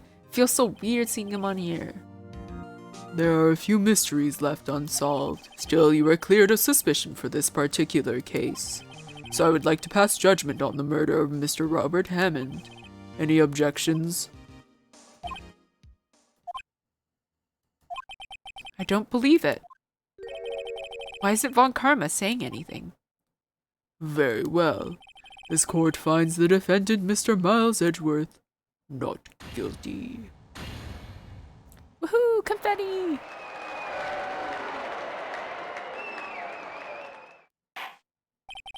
That is all. This court is adjourned. And then we come back for the DL6. Did someone just say objection? That was Edgeworth, wasn't it? It wasn't Von Karma. Wait, but that means... No. Edgeworth? Your Honor, I object to your judgment. What do you mean? I'm not innocent at all. As we have heard, Yanni Yogi killed Robert Hammond in revenge. But revenge for what? Nick, Edgeworth is trying to confess. He's going to say he's guilty. He's going to tell them he was the murderer in the DL6 incident. He's going to tell them he killed his own dad. Uh-oh, what should I do? Raise an objection? I mean... The judgment has already been passed. I object to Edgeworth's outburst. Didn't something like this happen yesterday too? I believe a certain witness raised an objection after a guilty verdict was passed. That would be Larry. We must hear this new statement. We must hear Miles Edgeworth. He's right. We have a duty to hear Mr. Edgeworth out. For 15 years, I've had a recurring dream. A nightmare. It's only a nightmare, that's what I told myself. But now I know it wasn't a dream. Yanni Yogi wasn't the killer. You mean in the incident where your father died? From the distance of the shot, it wasn't suicide either. Everything was as clear as day. The murderer, the criminal in the DL6 incident, it was me. Your Honor, I confess my guilt. I'm guilty for DL6, the statute of limitations of which ends today. The culprit is me. I like how he points away. Too bad there's not a sprite of him pointing at himself, although I know people would meme on that so bad. So hard. Order. Order. This is certainly unexpected. The defendant, declared innocent, is confessing to a different crime. A crime for which the statute of limitations runs out today. I'm not really sure how I should deal with this. Ah! It's obvious.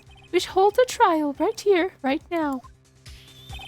We tried this man for his crime of 15 years ago.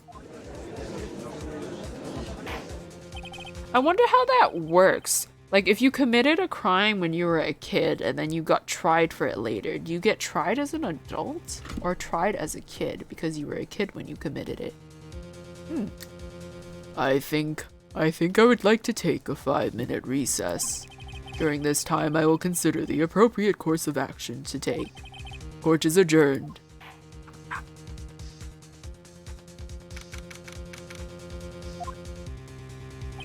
Depends on the severity of the crime. Yeah, true. I'm sorry, Wright. I've just wasted all of your effort. Mr. Edgeworth, I just don't believe it, sir. I mean, you kill your dad. I didn't want to believe it myself, Detective. But it's the truth. I deserve to be punished. Somebody's been a bad boy. Murder is murder, no matter what the circumstances. Oh, this is crazy, just crazy. Nick, what are you doing? Huh? Oh, I was just reading through the court record once more. I'm getting my case ready. Your case? For what? Huh? Isn't it obvious? I'm going to prove that Miles Edgeworth is innocent. What are you talking about, pal? He just admitted to it. He confessed that he did it. In court. I'm sorry, Edgeworth, but I don't believe your nightmare. What? It's just a dream. It's not real. The truth is right here in this court record. In any case, tighten your belts. The real fight is just beginning. I'll prove you're innocent. Trust me. Right.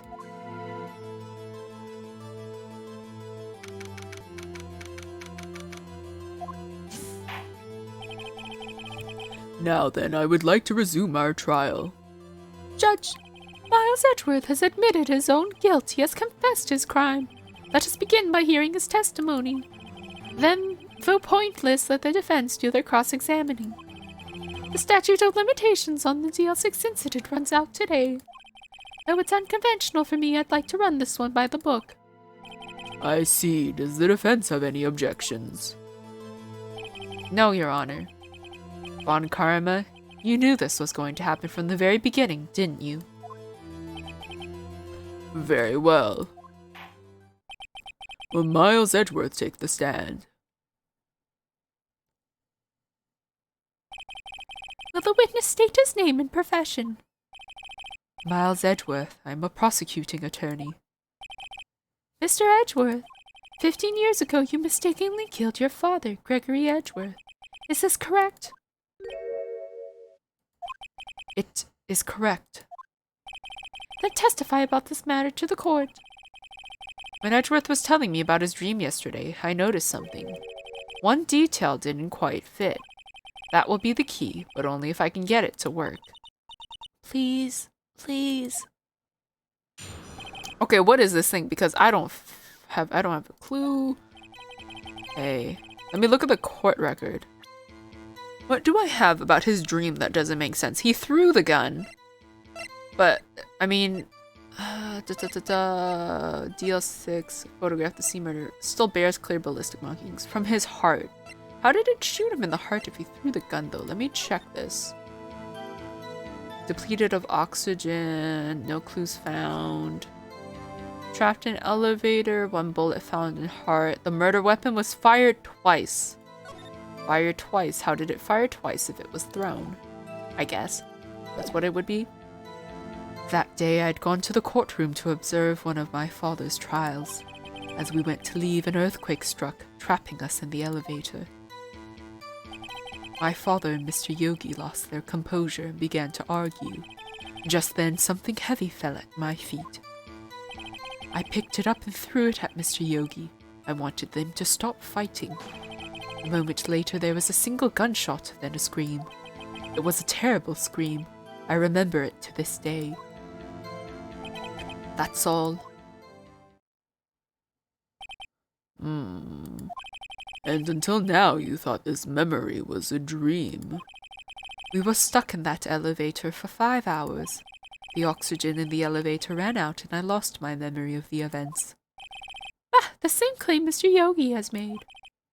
Very well. Mr. Wright, your cross-examination, please. Yes, Your Honor. Alrighty. Okay, that day I'd gone to the courtroom to observe one of my father's trials. As he went to leave, an earthquake struck.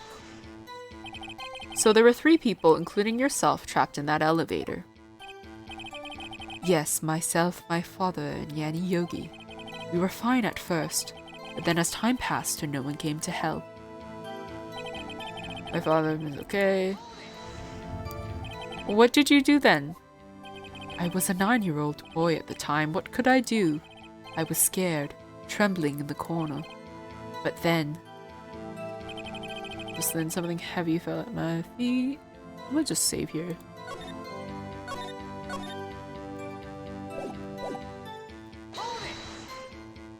What was it?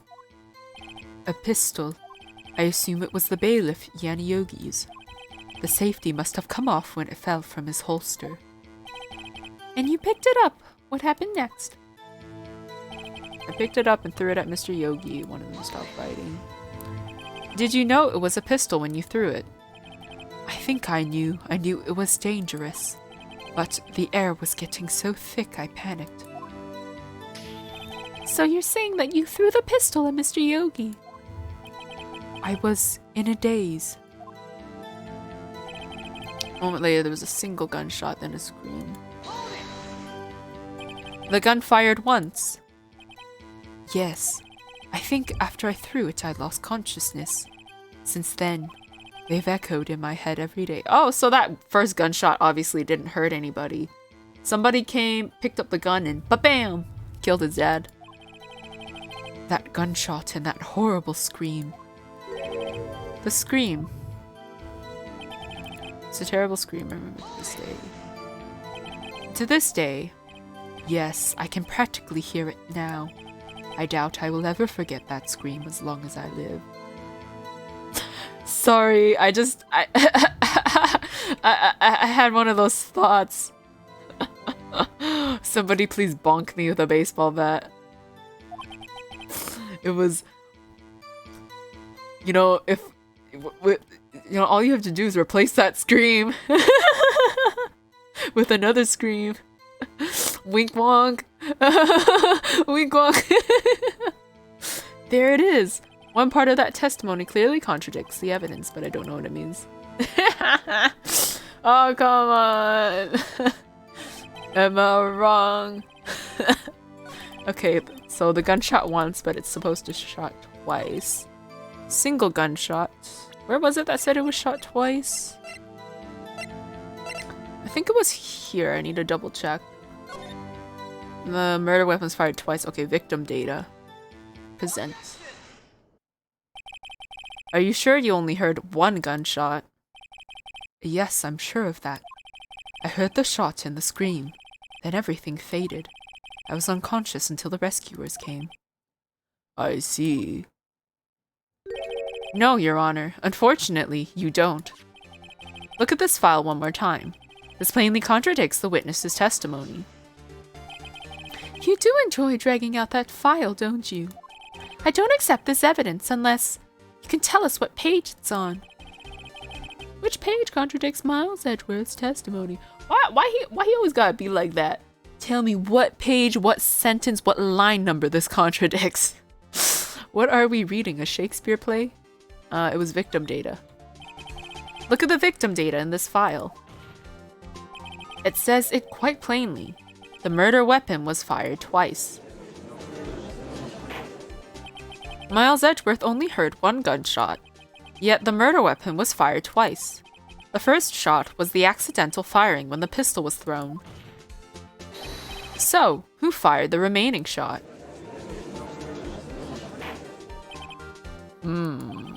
Was there perhaps another shooter who fired that second shot?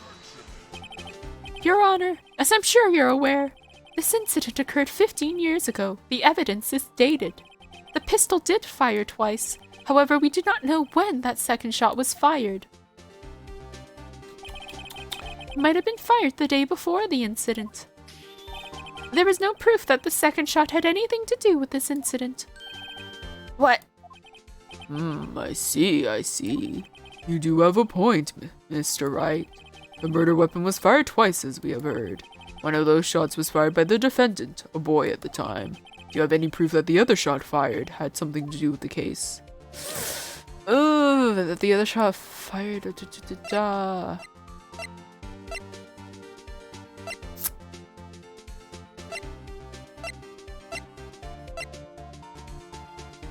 Okay, well, what does this photograph?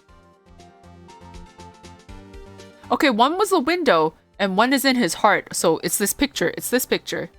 Yes, I do have proof. Your Honor, I think I'll be able to show you proof. What? Impossible. Now, Mr. Von Karma, save your surprise for after you've seen the evidence. Very well, Mr. Wright, show us your proof. Do you have any evidence that the second firing of the pistol was related to this incident? Yes, it is. Look at this picture. Oh my god, I didn't mean to check it. But bam! Look at this photograph. I can't unhear it every time he says it. This is a photograph of the scene of the crime, 15 years ago. I can see that the victim lying there is Gregory Edgeworth. This proves the murder weapon was fired twice at the time of the incident. Yeah, look at this photograph. This photo proves it. So, let me get this straight. This photo proves 2 shots were fired. Where? This man really does not have eyes. Oh my god, he really can't see. Your Honor, please, get a clue. Please get a clue. Show the judge the contradiction in the photo. There's a bullet hole right here. As should be obvious, the contradiction is here. I see, a bullet hole in the door. Your Honor, Gregory Edgeworth was killed by a shot from the pistol. Yet there is also a bullet hole in the elevator door. We also know that the murder weapon was fired twice. Thus, someone other than Edgeworth fired that second shot. Order. Mr. Wright, what are you driving at? It's simple, Your Honor. At the time of the incident, 2 shots were fired. One went into Gregory Edgeworth's heart, the other hit the elevator door. Remember that the defendant lost consciousness after the first shot. After the shot he fired rang out. In conclusion, we must agree that the second shot was fired by someone else.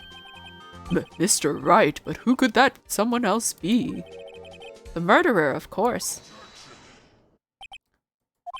I knew I should have stepped in before your wild fantasies got out of hand. Mr. Wright, look once more at the DL6 incident case file. Look closely. Try the case summary page. Case summary? That's on page 1. Look what is written there.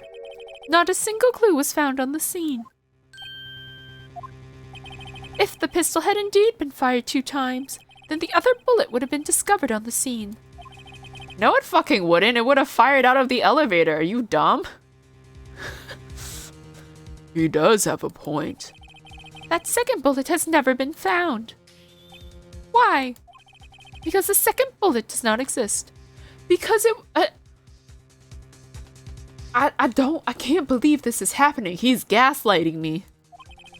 The bullet that claimed Gregory Edgeworth's life was the one fired by his own son. That is the truth of this matter. The whole truth. It was undoubtedly something else that made that bullet hole in the door. I don't get it. Obviously, if it was fired from inside the elevator, they wouldn't have seen it. Like, it would have been embedded into the wall or wherever it was stuck at. Order. I will have order. Mr. Wright has proven one thing to us quite clearly, that the murder weapon was fired twice at the time of the incident. However, as Mr. Von Karma says, the second bullet fired was not found. It is highly unlikely that the police merely overlooked this second bullet. So all we have is the single bullet fired. I'm afraid I have to discount the defense's claim. I praise the judge for his wisdom in this matter. How did this happen? I don't believe that the second bullet didn't exist. Was I wrong? Have I been wrong about this whole incident? What are you doing, Nick? Why aren't you raising an objection? I'm sorry, Maya. What? It looks like I was wrong. Nick? If the second bullet wasn't there, then all my conjectures are for nothing. No. But you said you'd do it, Nick. You said you'd get Edgeworth declared innocent. I'm sorry. It's just, when I saw the photograph, I thought that 2 shots had been fired. I was so certain of it. I thought I'd won. I thought there was another person, someone else who fired the killing shot. But now, I was wrong to think it could be that simple. Unless the shot was fired from outside the elevator, but then that doesn't make sense, so I'm pretty sure yeah, I don't know. This case has stood unsolved for 15 years. Nick. Well, it seems that we have finally cleared up this incident. Only 1 bullet was found at the scene of the crime. The shot was fired by Miles Edgeworth.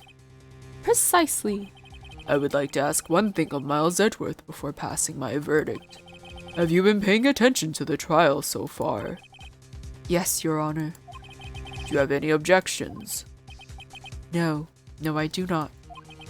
So you killed your father, though that was not your intention. Yes, I did. Oh no. He's accepted the guilt. Very well. The statute of limitations on the murder of Gregory Edgeworth runs out today. Therefore, I must pronounce a verdict on the defendant today, right here. Right now. Indeed. Does anyone have any objections? I've been here before. It's just like my first day in court. There's so many things I know I should be saying, but my mind's gone blank. I can't find the words. Mr. Wright? I have an objection, but I will still say it because I'm an absolute weenie.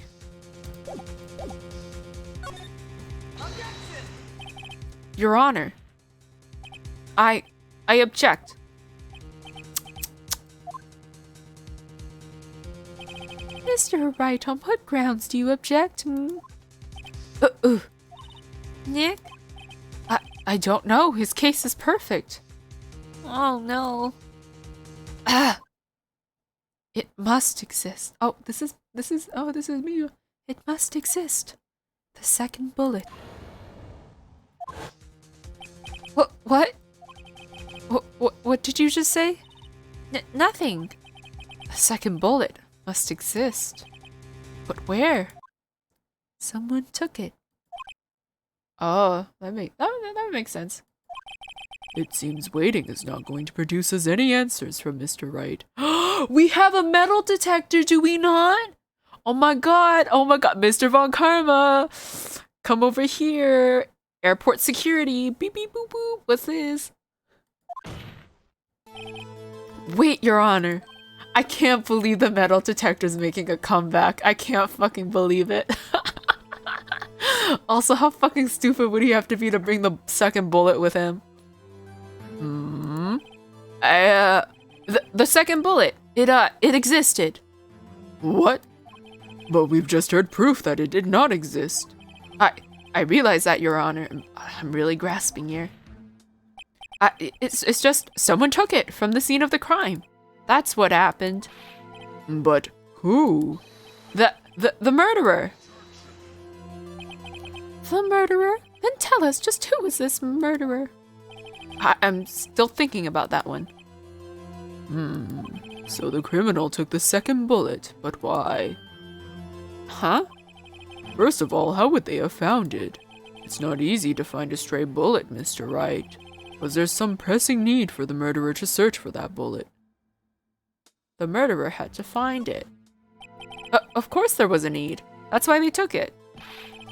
What possible reason could they have had? Well, the reason the murderer took the bullet away from the scene with them is... I guess the bullet would be proof? Not because they were cautious.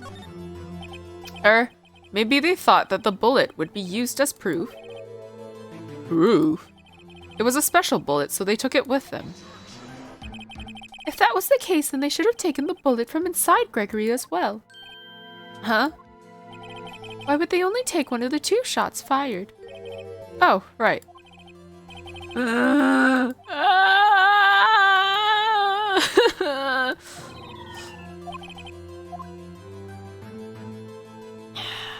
I guess he didn't need it. Souvenir? I don't know. I don't remember how far back my save is, but fuck it. I haven't got a clue. What's wrong, Mr. Wright? The murderer had no reason to take that bullet. You don't want to admit it, but it's true. Had to take it. Had to take it. The murderer? What does that mean? You're thinking too normal. Think crazy. Don't think why the bullet was taken. Think why the bullet had to be taken. Mr. Wright? Yes, Your Honor. I have no idea what's going on. Well, the murderer had no intention of taking the bullet from the scene, but, the murderer had to take that bullet. Had to, Mr. Wright? What do you mean? Well, for instance. For instance, what? Maybe the bullet, hit the murderer? The bullet hit the murderer. Oh, maybe it was a ricochet. Oh, maybe he was standing outside and the bullet grazed him as he... Can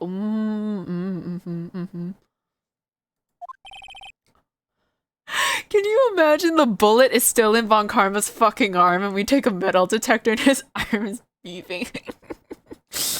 God, I hope so. Just saying, for instance. I mean, if it hit you, you would have to take it with you, wouldn't it? Wouldn't you? Oh my fucking God. No. Are we gonna take a metal detector to Von Karma's freaking arm? It's not like you could perform surgery right there. You know? Wait a second. I was just talking off the top of my head, but what if that's really what happened? Let me get this straight. So at the time of the murderer himself was shot. And they left with a second bullet still inside of them. Oh, that's why Von Karma was gone for so long. Thus leaving only one bullet at the scene of the crime. Yes. I guess that's how it worked, yes. But there's a problem with that. The other two people rescued from that elevator, Miles Edgeworth and Yanni Yoki, were both unharmed. So that would mean... The murderer came from outside, yes. This is getting so interesting. The two men fight inside the elevator. Trying to stop them, the boy picks up the pistol at his feet and throws it. The pistol discharges, and the bullet goes through the elevator door and hits the murderer outside. The boy loses consciousness. Then the murderer opens the elevator door and sees the men inside.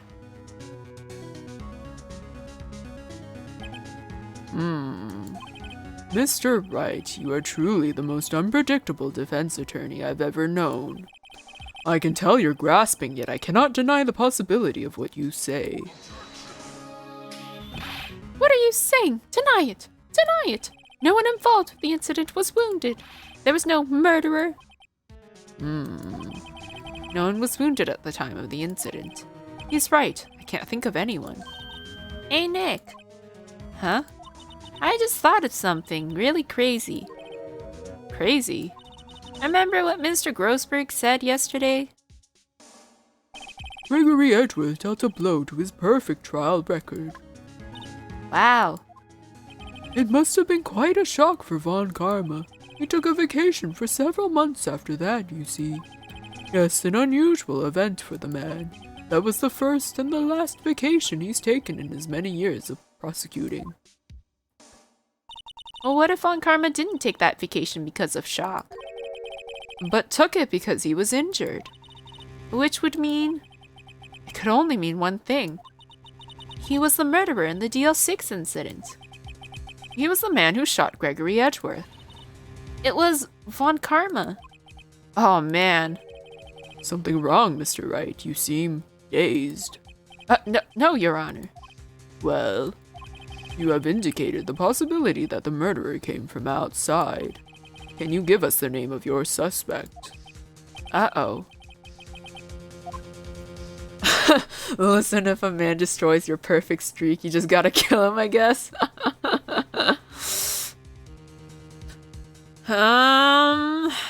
God, do I say it now?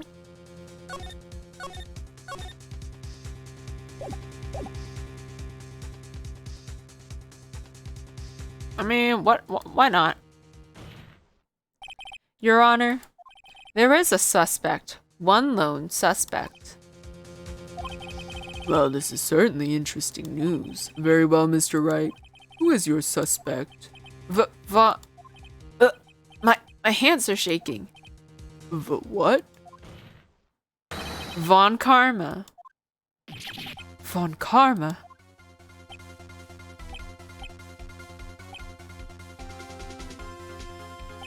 You mean the Von Karma, the prosecutor, the one standing right over there. Ah. You don't object? I see no need. Why honor this ridiculous outburst with my objection? Because you took a vacation for several months starting the day after the incident. The music going hard. It is. And then after this case, we're gonna have a heart-to-heart with Edgy, and it's gonna play that sad music, and I'm gonna cry. Yet you pride yourself on a perfect record. Why would you take such a long vacation without any reason? So you're claiming that I took a vacation to heal my injury from the incident? Fascinating. Prove it. I would have needed surgery, no. Where did I go under the knife at, Mr. Wright? You didn't! That bullet is still in your arm. I have a metal detector. Bring the doctor that operated on me. Have him testify. Ugh. And Nick, let's find out who his doctor is. It's no use. Edgeworth? I know Von Karma. Perhaps too well. He's perfect. He wouldn't leave clues. He probably didn't undergo surgery. That would leave a doctor as a witness. Ugh. Nobody's that perfect. So what, Nick? Did Von Karma pull the bullet out by himself? That's insane. No. He couldn't have. You can't just pull bullets out of yourself. Wait. What does that mean? That bullet has to be somewhere, but where? Well, Mr. Wright, can you produce evidence to prove that I was shot? Show evidence. Let me bring this metal detector up to your arm real quick. Alright, Von Karma. I'll prove it. And I'll even use evidence. I know how you like it so much. What? The evidence that proves Von Karma was shot is this metal detector. I can't fucking wait. Von Karma's perfect. He wouldn't risk surgery leaving an evidence trail. So then I ask, where is that bullet now? I think it unlikely that Von Karma performed surgery on himself. You don't mean... I do. There is the possibility that the bullet is still inside Von Karma. Is that even possible for all these years? I mean, some people do. Some people have been shot before and they've the bullet is just there and they just leave it there. I don't know what the repercussions would be, but I think depending on where it is, it's probably fine if you leave it. Well, there's one way to find out. Ah! Look at this handy metal detector we have. We could use this metal detector. Well, Von Karma? Metal poisoning? Probably, yeah. I'm going to run this over you and see what we find. The mental image this creates is so great. I hope someone's made fan art of this, of Phoenix holding a metal detector over Von Karma. It's just, oh my god, it would look so funny. Oh man, he's sweaty now. I mean, I know there was this one crime show I watched where, this guy had a bullet lodged somewhere, near his heart chest area, and then he got shot in the same place. And so the new bullet hit the old bullet, and that was what killed him, the old bullet pushing into, his heart or whatever, killing him and whatnot. I refuse! You refuse? But refusing this means... You acknowledge that the bullet is still inside you. Order! Order! Order! Your Honor, the defense requests that we be allowed to use the metal detector. Judge, I call for a suspension on this trial. This is an invasion of privacy. You would think we were asking him to strip or something. But yeah, that crime show, pretty cool. I think it's called the Coroner. It's a Canadian show, I think. I watched it on Netflix, but I think it's like a CBC show. I'm not sure.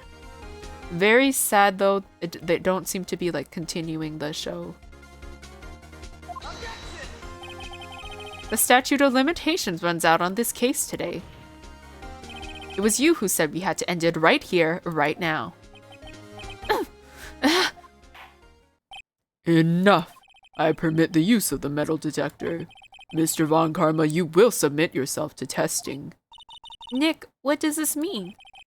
I don't know, but we have to give it a shot.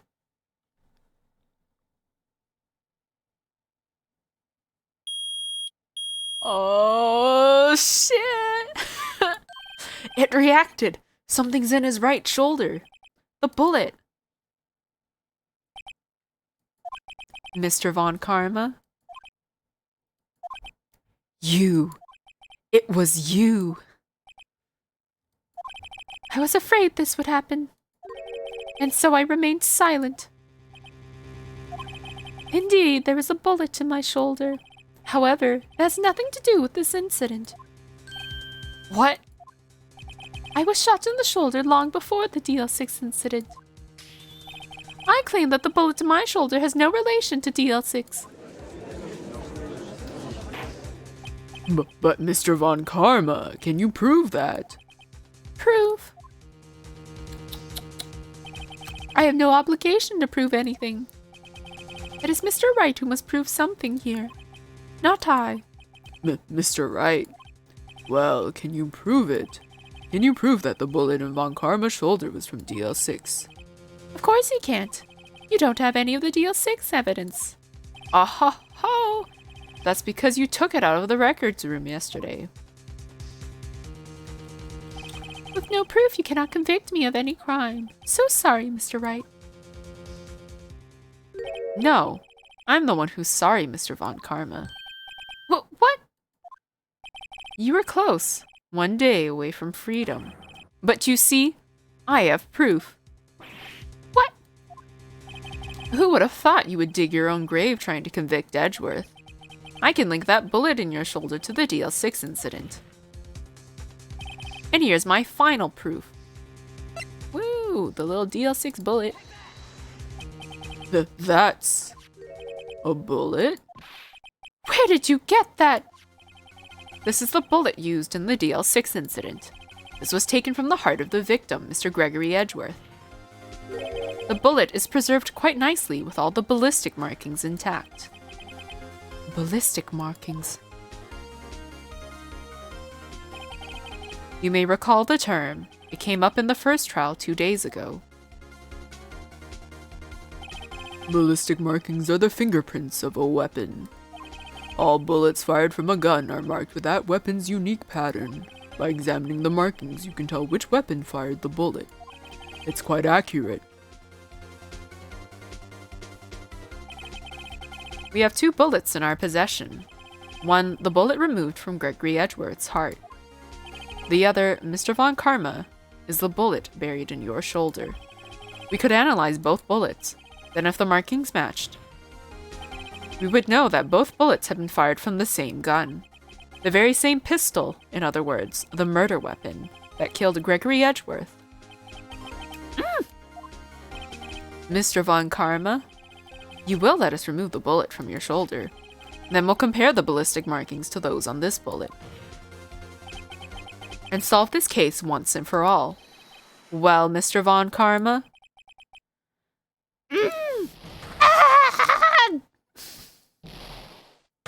I'm sorry, Happy, don't look at me like that. I'm fine, I promise. You guys will never believe it! He's finally using the bed. Oh my god, he just got up and sat on the bed. My boy has grown. He's evolved. Hi, Ampy. Hi, puppy. That scream. Oh, the first scream he heard was Von Karma. That makes sense, because he was shot. I've heard that scream before. Wait, I know. Don't bonk your head, buddy. Help, I can't breathe. Quiet, I said quiet. You're not making this any easier. Stop breathing my air. I'll stop you. Stop breathing my air. Get away. Get away from my father. I know. Why don't you want to lay on the bed? A little yawn from her. It's that scream I heard in the elevator 15 years ago. Von Karma, it was you who screamed. Oh my god. For a second, his sprite was like flipped, and then like I got like my brain like got so confused at the way his sprite was because it was flipped. Oh my god, it's the same thing as like drawing and then flipping your canvas horizontally.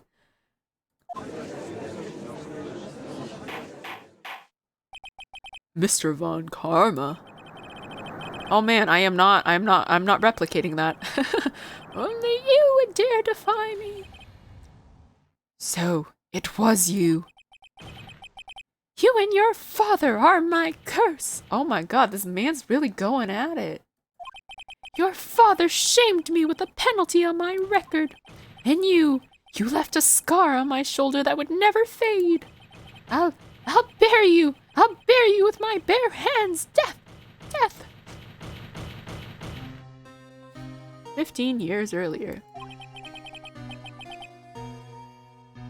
Chief Prosecutor, I'm sorry. Von Karma, it's not like you to make this kind of error. I never would have thought that Edgeworth would be the one to catch you. I was careless. I'm sorry, but you will have to be penalized. I've covered for you in the past, but not this time. Ah, Edgeworth! It was a shock like none I had ever known. Me, penalized. It took hours for me to regain my composure. Suddenly I found myself in the darkness. I was in the court records room. I must have wandered in there without thinking where I was going. The room was pitch black. The lights must have gone out. I went out into the hall and felt my way to the elevator. I pressed the button, but nothing happened. Then, there was a noise. I was in pain, horrible burning pain in my shoulder. Just then, the lights came back on. The elevator door opened before my eyes.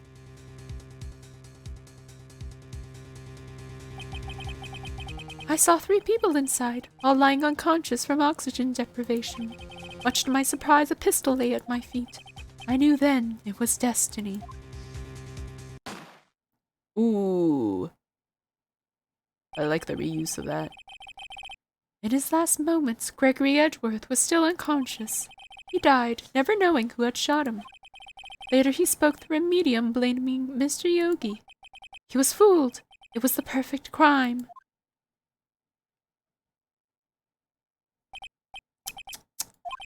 Who would have thought another man would have come to open that elevator door? Judge! What? What are you doing? Do your job. Bring an end to this miserable charade. Now, end it. Very well. Damn. It appears that we have come to a very long way to the end of this maze.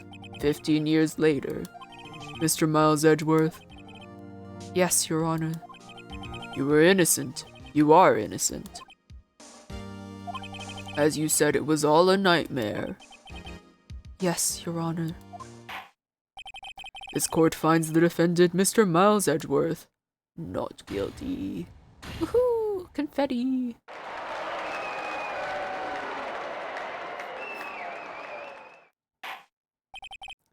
That is all. This court is adjourned. I guess I gotta arrest Von Karma now.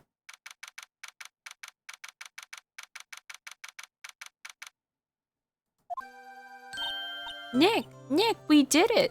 Did you see his face? Von Karma looked even paler than usual. He was pretending to be all cool, but inside you crushed him, Nick. Crushed. I gotta say, I'm impressed. It was pretty close, though. I was sure we'd had it. I know, I was on the verge of tears the whole time myself. But now it's all just a good memory.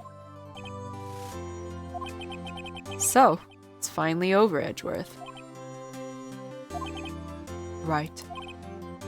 Yeah? I'm not sure how to say this. I know. You try thank you. I see. Thank you, right? You're welcome. I think you could have done better than that. Sorry, I'm not good at this sort of thing. You got a lot to learn, Edgeworth. And she's got you there. Whoop! Amazing, pal. You pulled through just like I thought you would. I'll never forget this. I owe you one, pal. And tonight, let's party. Dinner's on me. Yeah, my salary went down a bit this month. But who cares? See, Mr. Edgeworth, you should take a lesson from Detective Gumshoe. That's how you say thank you. I see. Woo!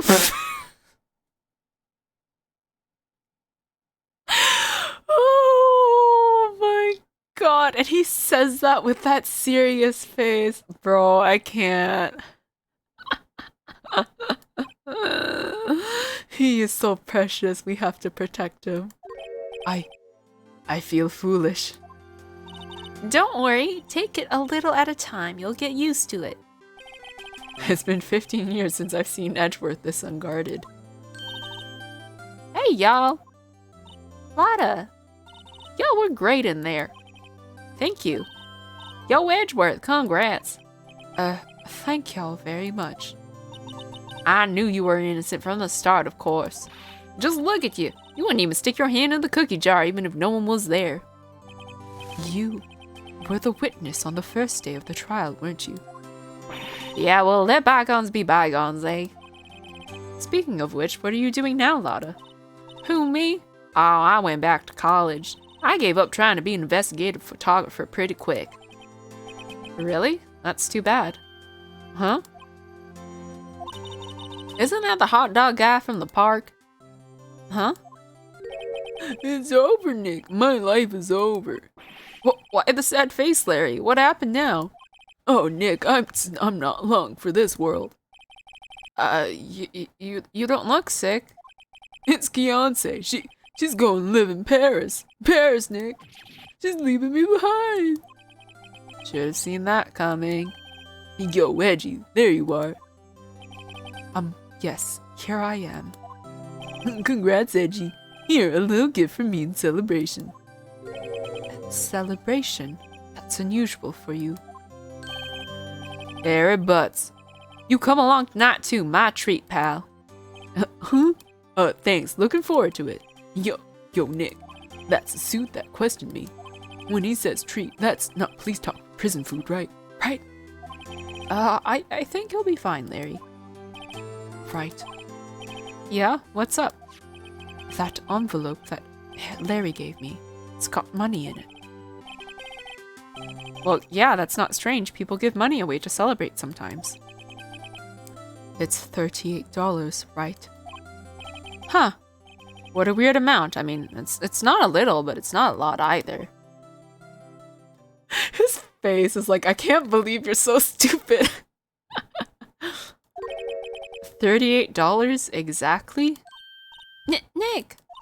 Wasn't that exactly the amount of lunch money that was stolen from Mr. Edgeworth in school? $38? No. No, Larry, it was you! What are you so surprised about, Wright? Huh? Larry was absent that day from school, right? But that doesn't automatically rule him out as a suspect. What? Think back to that day 15 years ago.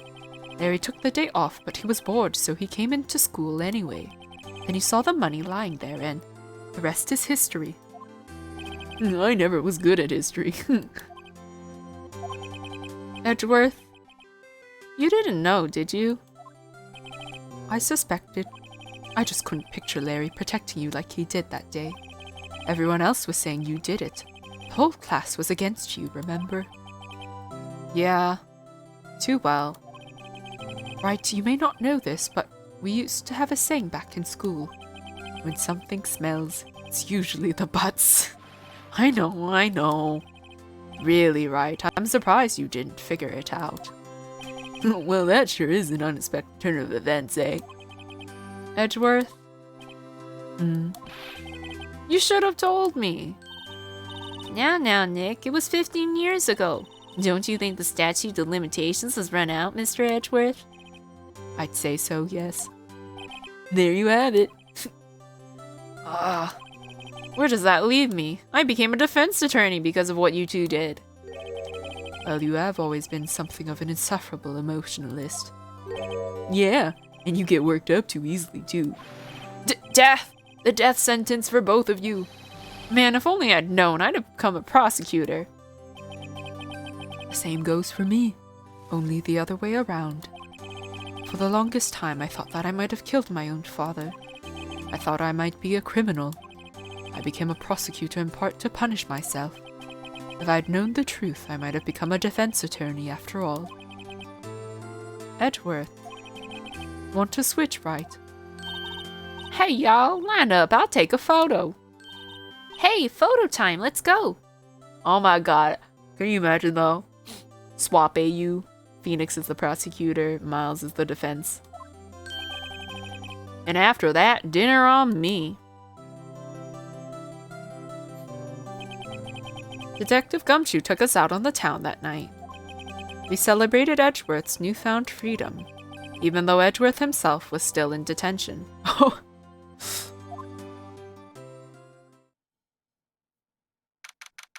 December 29th, 5:02 a.m. That is very early. Whoa, I went a little overboard yesterday. My head hurts. Huh? It's still only 5. Maybe I should go back to sleep. Why is he sleeping at the office, though? What's this? A letter? Good morning, Nick. You were really impressive yesterday. Seeing you, it made me think about what I'm doing here. I'm a spirit medium, in training, of course. I wanted to help Mr. Edgeworth, too. I wanted to help you. But I couldn't. I was useless. So I've decided to go back to my training. I'll become a full-fledged spirit medium for starters. I couldn't say it to your face, so I left this letter. Goodbye, Nick. Goodbye? What time is it? Oh, the first trains for the mountains have already left. To the station. Dun-dun-dun-dun-dun.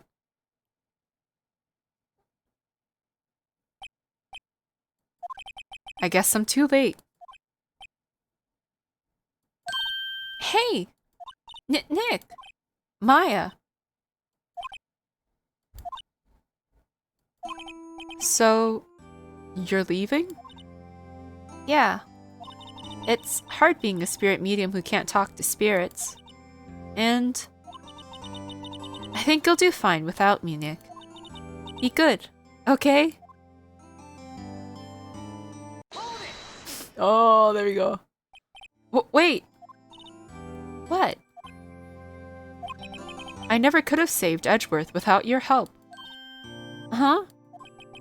On the last day of the trial, I heard her. I heard Mia's voice. You heard my sister?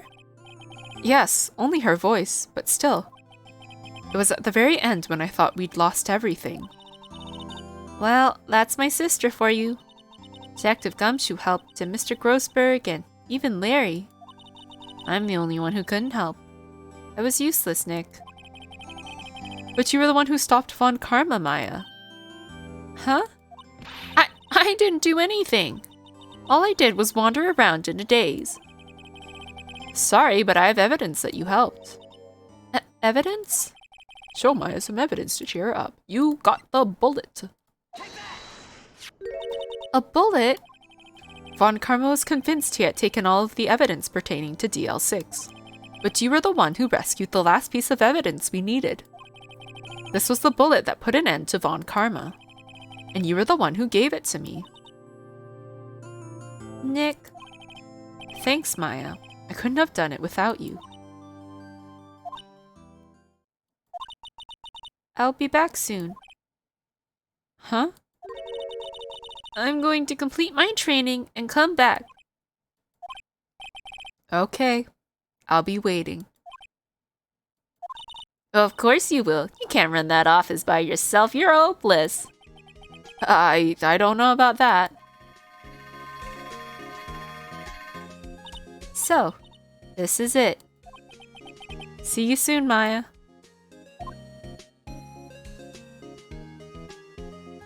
Aww.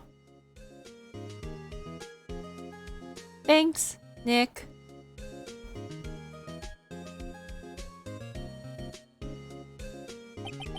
And so my story ends. Time to turn a new page. And say goodbye to the novice defense attorney that I once was. Now a new story begins. With the same old crazy cast of characters. Is that the end of the first game? Ha! Don't think you've graduated yet, amateur. Mr. Wright, perhaps you'd like to rethink that claim. Yes, Your Honor. Uh-oh, I got a bad feeling about this.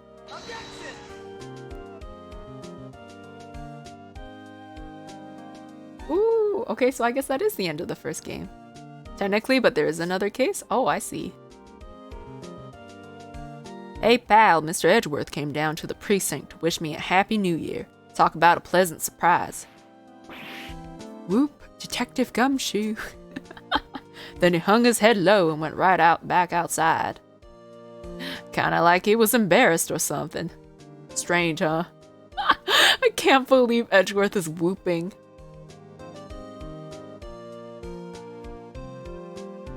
A bonus case.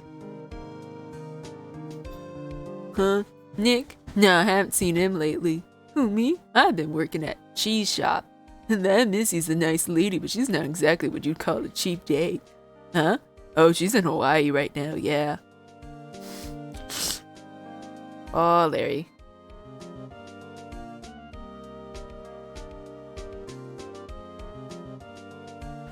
Oh my god, this guy. Who? Right? Yes, I remember him. I hear he's been busy lately. You know, not to ring my own bell, but I sort of taught him everything he knows. I'm sure he's grateful. No, he fucking isn't, Payne.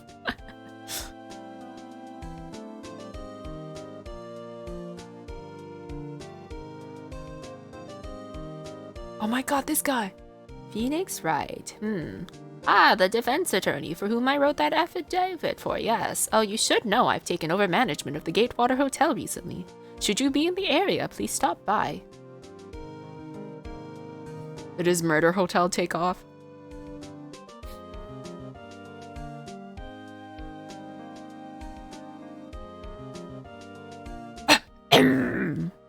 Oh, it's you, Phoenix Wright. Ah yes, Mia's understudy, was he not? I wonder how he's doing, haven't seen him of late. Ah, the days of my youth. Like the scent of fresh lemon, you see. I don't get that. I don't know what he's referencing. I don't know if maybe that's just a quote he says a lot. Oh my god, it's Olbag. Phoenix Wright. Is he an actor? Well, I'm not buying it. You can't be a star with a name like Phoenix. Did you know they finally put... Oh my god, okay, she's going really fast on Jack Hammer.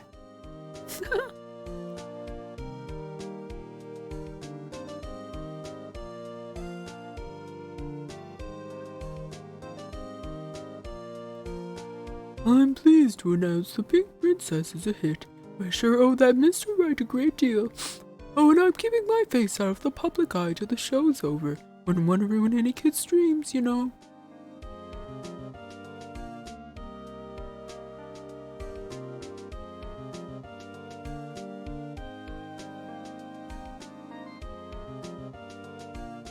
Oh, I got a letter from Maya the other day. Sounds like she caught a cold standing under a waterfall. I wanted to visit, but didn't have time, so I sent her some pink princess trading cards. She says she can't buy them where she is. What kind of place is she living at anyway?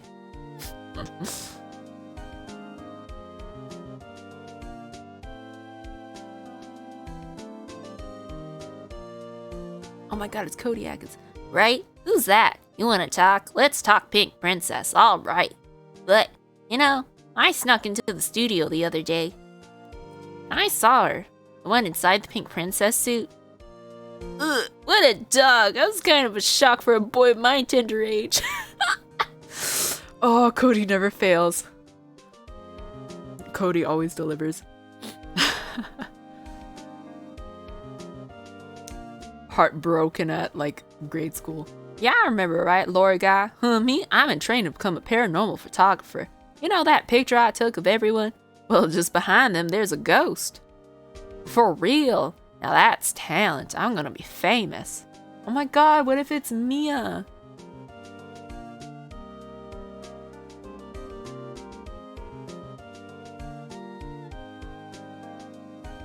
Is that it? Oh my god, yeah, it is Mia. Oh, yo. Oh, and Gumshoe's got the confetti. I fucking love this. I love this picture. Oh, this is so cute.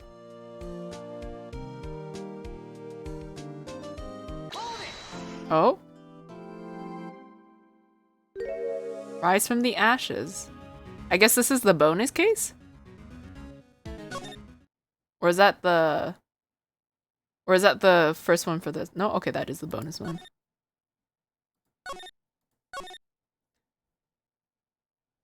Okay.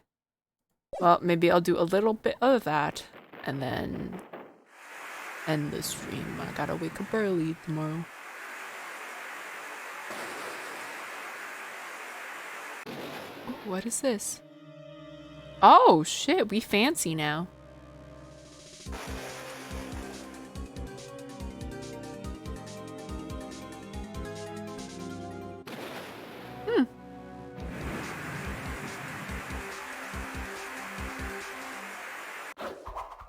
Oh, what the fuck?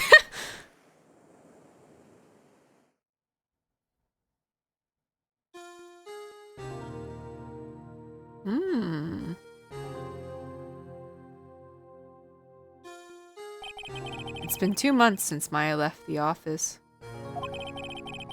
2 months without a single trial. I've had offers, but none I took. That is, until the day that girl showed up.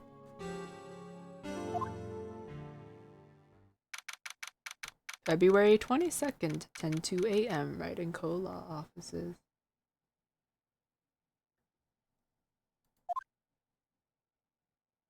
Oh, free DLC for the Steam version. Why do I come here to the office every day? It's not like I want to work. Oh, what voice do I give? There you are, finally. Oh, it's her. Okay. You know what? I'm sticking with it. Whatever. Where have you been? My sister's trial is tomorrow. Who are you? It doesn't matter who I am. It only matters who you are. The famous defense attorney, Mia Fey.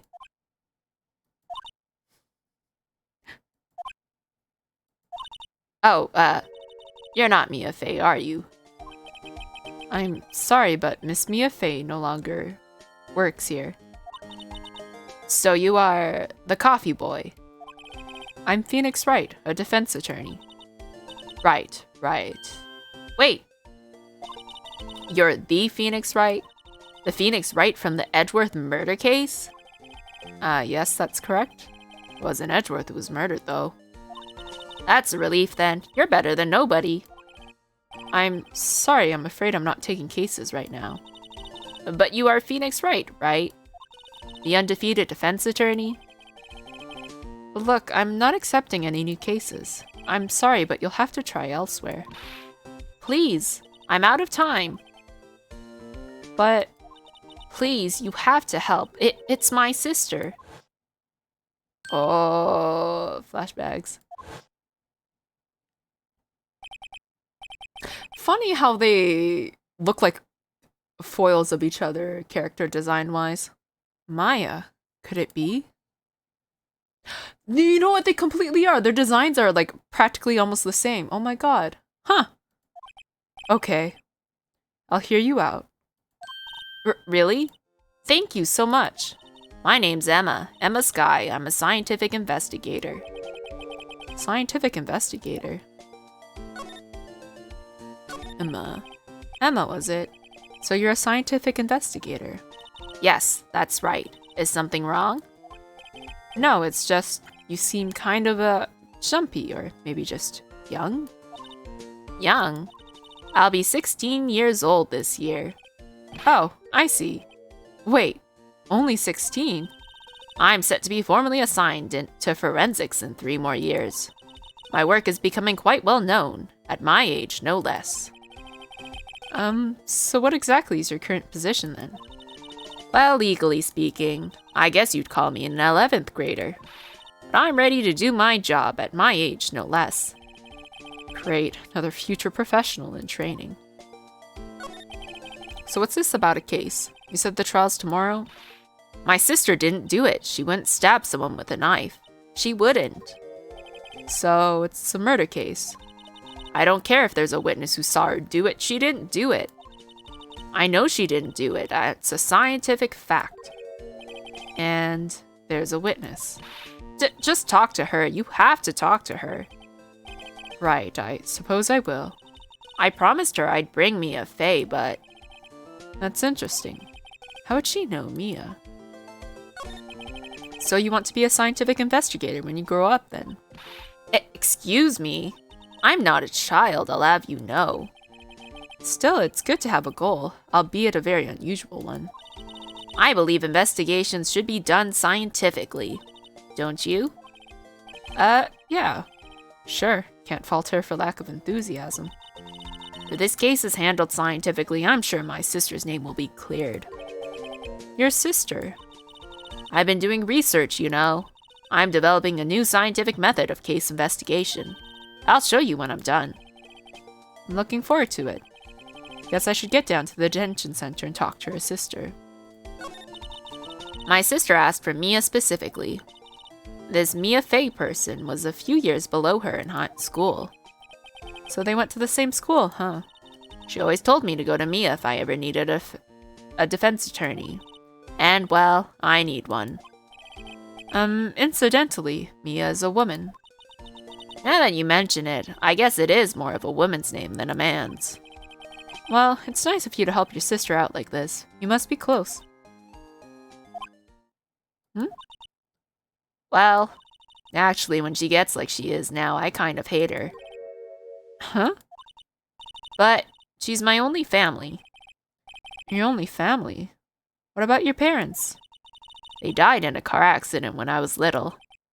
Oh, I'm sorry.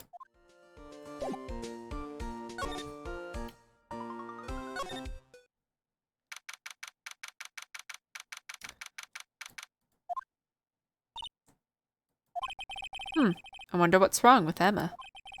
She got quiet all of a sudden as soon as we arrived. Guard, I thought I told you I didn't want visitors. Sorry, ma'am. It's just your sister. No excuses. What did you not want to raise this year? Understood, ma'am. What was that all about? Hi, Lana. Funny. I seem to remember specifically telling you not to come here. Perhaps my memory is failing. Look. I didn't want to come here either, okay? But your trial's tomorrow and you still don't have a defense attorney. I'll be the one in court tomorrow. This has nothing to do with you, Emma. Isn't that right, Mr. Wright? Hey, how do you know me? Mia mentioned you. I've heard quite a bit. I'm sorry, what exactly is it that you do? My name is Lana Sky. I'm chief prosecutor for this district. Oh my god, she even has a scarf. Okay, yeah. They definitely did this on purpose. You're a prosecutor. 2 sisters, 1 a lawyer. Could this be a coincidence? No, it's game design. Emma, Lana, I mean, they're just like... Is something wrong, Mr. Wright?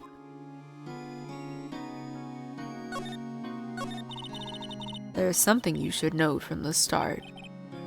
Which is? The suspect in this case has confessed to the crime. Huh? Wait, but the suspect is... Me. I did it. Well, Mr. Wright? Well, why don't you begin by telling me exactly what happened? The crime took place yesterday, February 21st at 5:15 p.m. That's quite specific. It was in the witness's deposition. A witness clearly saw me committing this crime. That was a bit of bad luck, wasn't it? The crime took place in the underground parking lot at the prosecutor's office. The body was found in the trunk of my subordinate's car. Prosecutor's office, huh? In your subordinate's car trunk? Classy. I was arrested on the spot, caught red-handed as it were. Well, that's just great. So who was the victim? An investigator with the police department. I suppose the correct term is detective. A detective? Death was due to a loss of blood. He was stabbed once in the stomach. By... you? And death wasn't immediate, but the wound was fatal. I see. Allow me to repeat myself, Mr. Wright. The victim was a detective. You know what that means, don't you? Uh-oh. What, Mr. Wright? What does it mean? Well, it means the police department will consider it a matter of pride to have me found guilty. They will use any means at their disposal to do so. This case gets worse and worse with everything I learn. So you're the chief prosecutor? That is correct. I'm responsible for overseeing every trial handled by prosecutors in this district. I make sure the prosecutors have what they need to do the job and manage every aspect. Those are my responsibilities, in a nutshell. That's an awfully large nutshell. Still, I'm a little surprised. I would think you'd recognize the district's chief prosecutor, Mr. Wright. I think the only prosecutor he recognizes is Miles Edgeworth, but that's just me. Huh? In fact, it seems impossible you wouldn't. Oh, she's got a wound on her hand. That's going to be important later. Lana, what happened to your hand? Oh, this? I cut myself by accident when I stabbed him, that is. Huh? I'm not very good at being a criminal, I suppose. How am I supposed to defend this? Time to change the subject. Wait, she was in the class ahead of Mia, wasn't she? You were in school with Mia, correct? A few years above her? Emma told you that too, did she? Well, why not? I did drag him all the way here from his office. Although it seems he has very little in common with Mia. Hey! It was in law school. I was in my 3rd year and she was auditing the class. She was different than the other students. Different? She was strong. She'd do anything to become a defense attorney. Anything. That was probably why she was attracted to me. What? Excuse me? Intellectually attracted. Lana was top of her class in school. I was the best there was. Oh. I'm doing pretty good in school too, by the way. Sounds a bit different when Emma says it. Well, Mr. Wright. Excuse me? As you can plainly see, I'm admitting my guilt. I think it's safe to say there's no way you can take this case. None. But Lana... Why? Why are you doing this to me? You never think of anyone but yourself. I know you didn't do it, Lana. I know. So how can you say you did? If I lose you, I'll be all alone. I hate you, Lana. Mr. Wright. Yes? I believe our discussion here is ended. The rest, I leave to you. You mean you're requesting my services as your defense? And don't lose any sleep over it. Your client has confessed after all. The case is over. Right. I'll do what I can to get to the bottom of this. Lana has confessed to the crime, yes. But something doesn't fit. It's that look in Emma's eyes. There's something else going on here, and I'm going to find out what. I'm sorry, Mr. Wright. Huh? About what? My sister, she's not always like that, you know. I just never expected to be defending another prosecutor again. She's changed a lot. She used to be so gentle, always smiling. Everybody liked her. I see. Sorry, but I'm having trouble imagining that. What happened to her? I don't know for certain myself. I think maybe she... well, maybe not. Sounds like there's something there that defies a simple scientific explanation. Let's go check out this underground parking at the prosecutor's office, shall we? Okay. Woo! Okay. I think I will end it here for today. Oh, I gotta wake up. Oh man, I gotta wake up before 8 a.m. Will I be able to do it? I don't think so. Hello, Lucky. You want to go outside? Doggos are getting restless too. Okay. Did I save? I'll do it again because I forget. Okay. Thank you guys for watching. It was fun. On Friday, I will be a wizard. So that is going to be fun. Honestly, always wanted to play a wizard game. Closest thing I ever got, I think, was the Lego Harry Potter series. So we'll see how that goes. Probably download the game and get that ready before then. But yes, I will see you guys next time. Okay, bye-bye. Have a good night, everybody. Thank you.